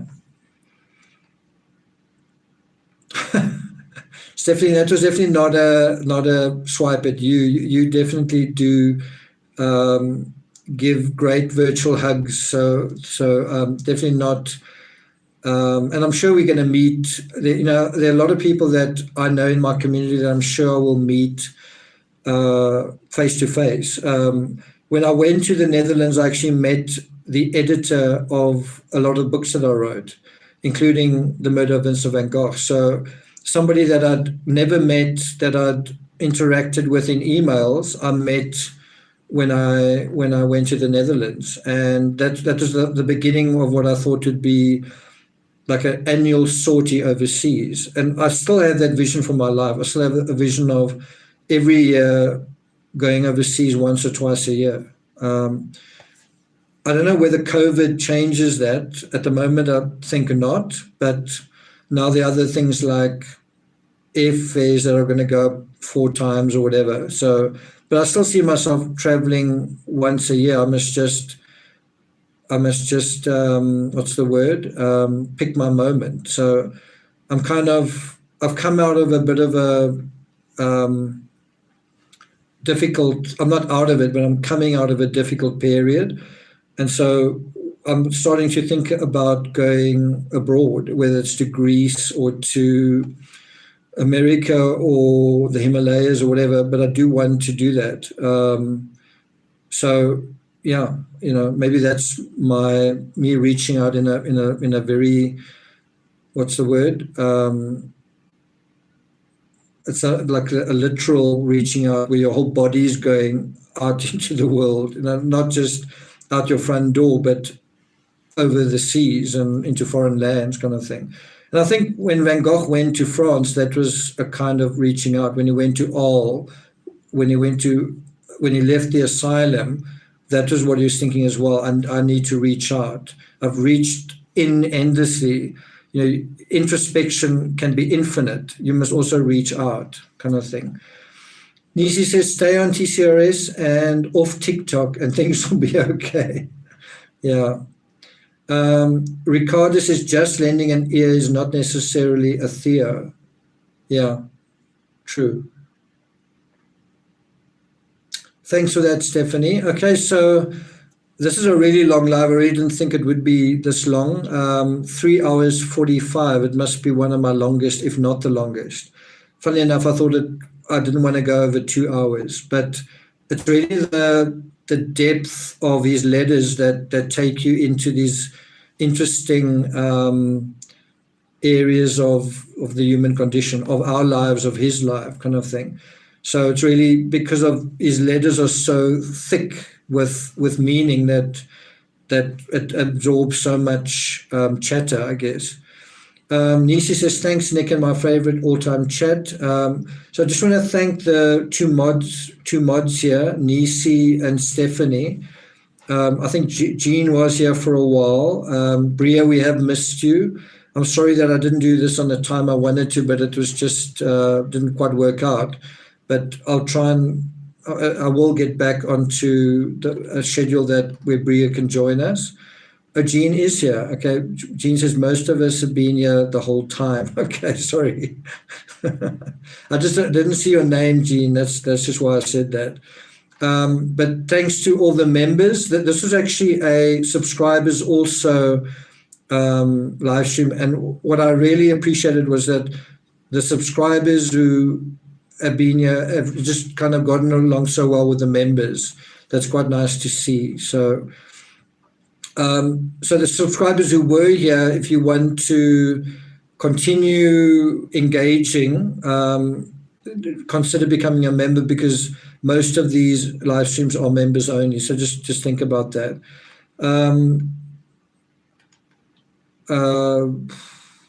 Margaret Zabinski says, thanks for all the live and all the insight. Copper Horse says, to Van Gogh, and then stars. Pretty cool. Jean says, I'm quiet and shy sometimes. Okay, no, that's fine. Speaking of which, I'm probably going to be a little bit less on YouTube for the certainly for this month.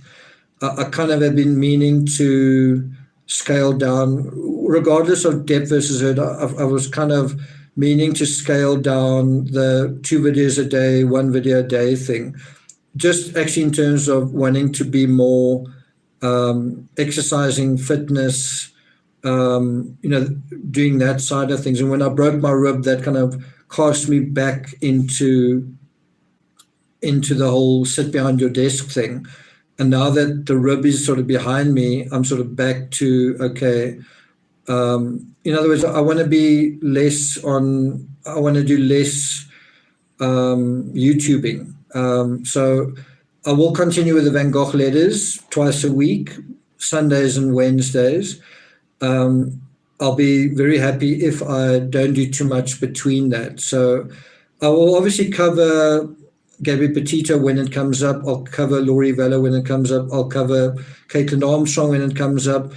But I'm not going to be putting things up just for the sake of putting things up. I'm also, unless I'm really driven to say something, I'm not going to really be covering depth versus herd on YouTube. I get punished every time I do it, and so a lot of the coverage of that is on Patreon. So that's just how I'm going to do it. If I am going to cover it, I'll write about it on Patreon, which I've been doing. I'm also going to be spending a bit more time, doing audiobooks. So, I've got 100 books that I've written. I've only converted 20 books to audiobooks. And I really want to be a bit more consistent in terms of that. So although it's not like I'm going away from YouTube, I'm just not going to be like jumping on cases to the extent that I was. Not like never again, just for certainly this month and maybe next month as well. If a case comes along and I decide it's meaningful, then I might cover it meaningfully and properly. But I'm kind of ready just to step away for a little while from daily coverage. So audiobooks is definitely going to ramp up. I would love to do the audiobook of Vincent van Gogh. So think about that. If we do a chapter, then we can do a bit of the backstory and a bit of, meat and potatoes on this members only platform as well. We can talk about, so the audiobook chapter 1, talk about that here as well. It might be quite interesting. I don't want to do that just yet because in terms of his letters, we're some way away from from there. I mean, the book on Van Gogh basically is dealing with the last 2 years of his life, and we have got 8 years to go through still. So I kind of want to get to at least 1886, Paris, and then we can maybe do the Mid of Vincent van Gogh audiobook and the shadow of it, the behind the scenes and the thoughts of it. We can do that here, but we need to get through the next 6 years, kind of thing. Terry says, we're here for whatever drives you. Thanks a lot. So there's just a little bit of what my plans are and my intentions are, certainly for June, and then going forward. So we'll see. I really also want to do a little bit like what the interview room does, which is where you in a country, you in a crime has taken place and you're there and you're covering it. I'd like to do that at least once. So I don't know if I can travel, I might travel to the States and something happens, or something happens and I travel to the States, we'll see. But I wouldn't mind doing that and see how that works out. Stephanie says, thank you. Bridget says, whatever works for you, Nick. Nisi says, do what you can with what you have, where you are. Jean says, I had a friend see you live yesterday and said you'd be a podcaster.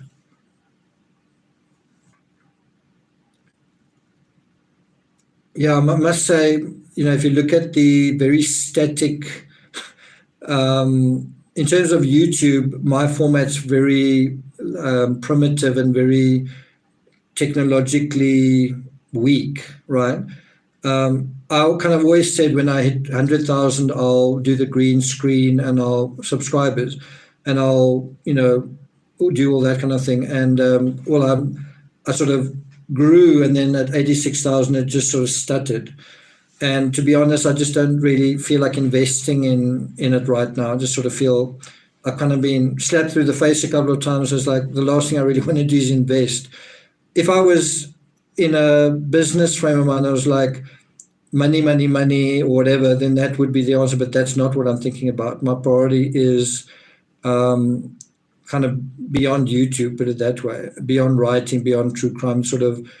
I want to improve in terms of my sport, in terms of my health, in terms of other stuff. So it's not that all of the other things isn't a priority. It's just not like the number one priority. That's all. Terry says, we're here for your content, not the glitz. The thing is, I am aware of it. I'm just not, it's not a priority for me right now. It might be sometime in the future.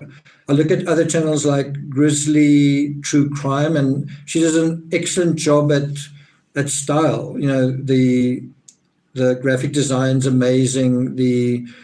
When she does a live, it's very colorful and interesting and kind of glitzy. And mine's just my face. There's nothing else. It's like, and I do want a better quality presentation, but at the moment I'm just not ready to do that. So it's not like I'm not aware of it. I would like it to be better. I would like this image behind me to fill the whole screen. It really bothers me, but I'm not really that bothered right now to do anything about it. But hopefully we'll get there at some point. Stephanie says, you're different and I love you both. What a sweet sentiment. Okay. Copper Horse says, thank you. Wonderful study of Vincent van Gogh. It was great to have you here with us, Copper Horse. Some interesting comments from you, also from Wanzi. And Nisi says, please don't lose the beanie. Don't worry, I've already had it 24 years, I guess. Bridget says, I totally understand you stepping back. You don't need the glitz and glamour. Okay. Jean Carey says, we're not bothered at all. We like it here. That's good to hear. Okay, guys, I'm going to let you guys go. I don't want to hit the 4-hour mark. It's just like you were on here for 4 hours. So I'm going to try and cut loose before we get to 4 hours. But I'll see you guys again on Wednesday. And Timmy's here just in time. Timmy, come. Come, boy. Come. Come, let me pick you up. It's almost like Timmy's heard in my voice that it's almost over. So it's like, anyway, thanks for joining me, Stephanie. I think it's quite late there. Have a good sleep. Thank you for joining us. And all the members, thank you very much. Take care. Enjoy the rest of your weekends. Have a good week. Stay safe. And I'll see you guys next time. Okay. Okay. You go, bye. Oh, I must stop streaming. Okay. Okay, bye.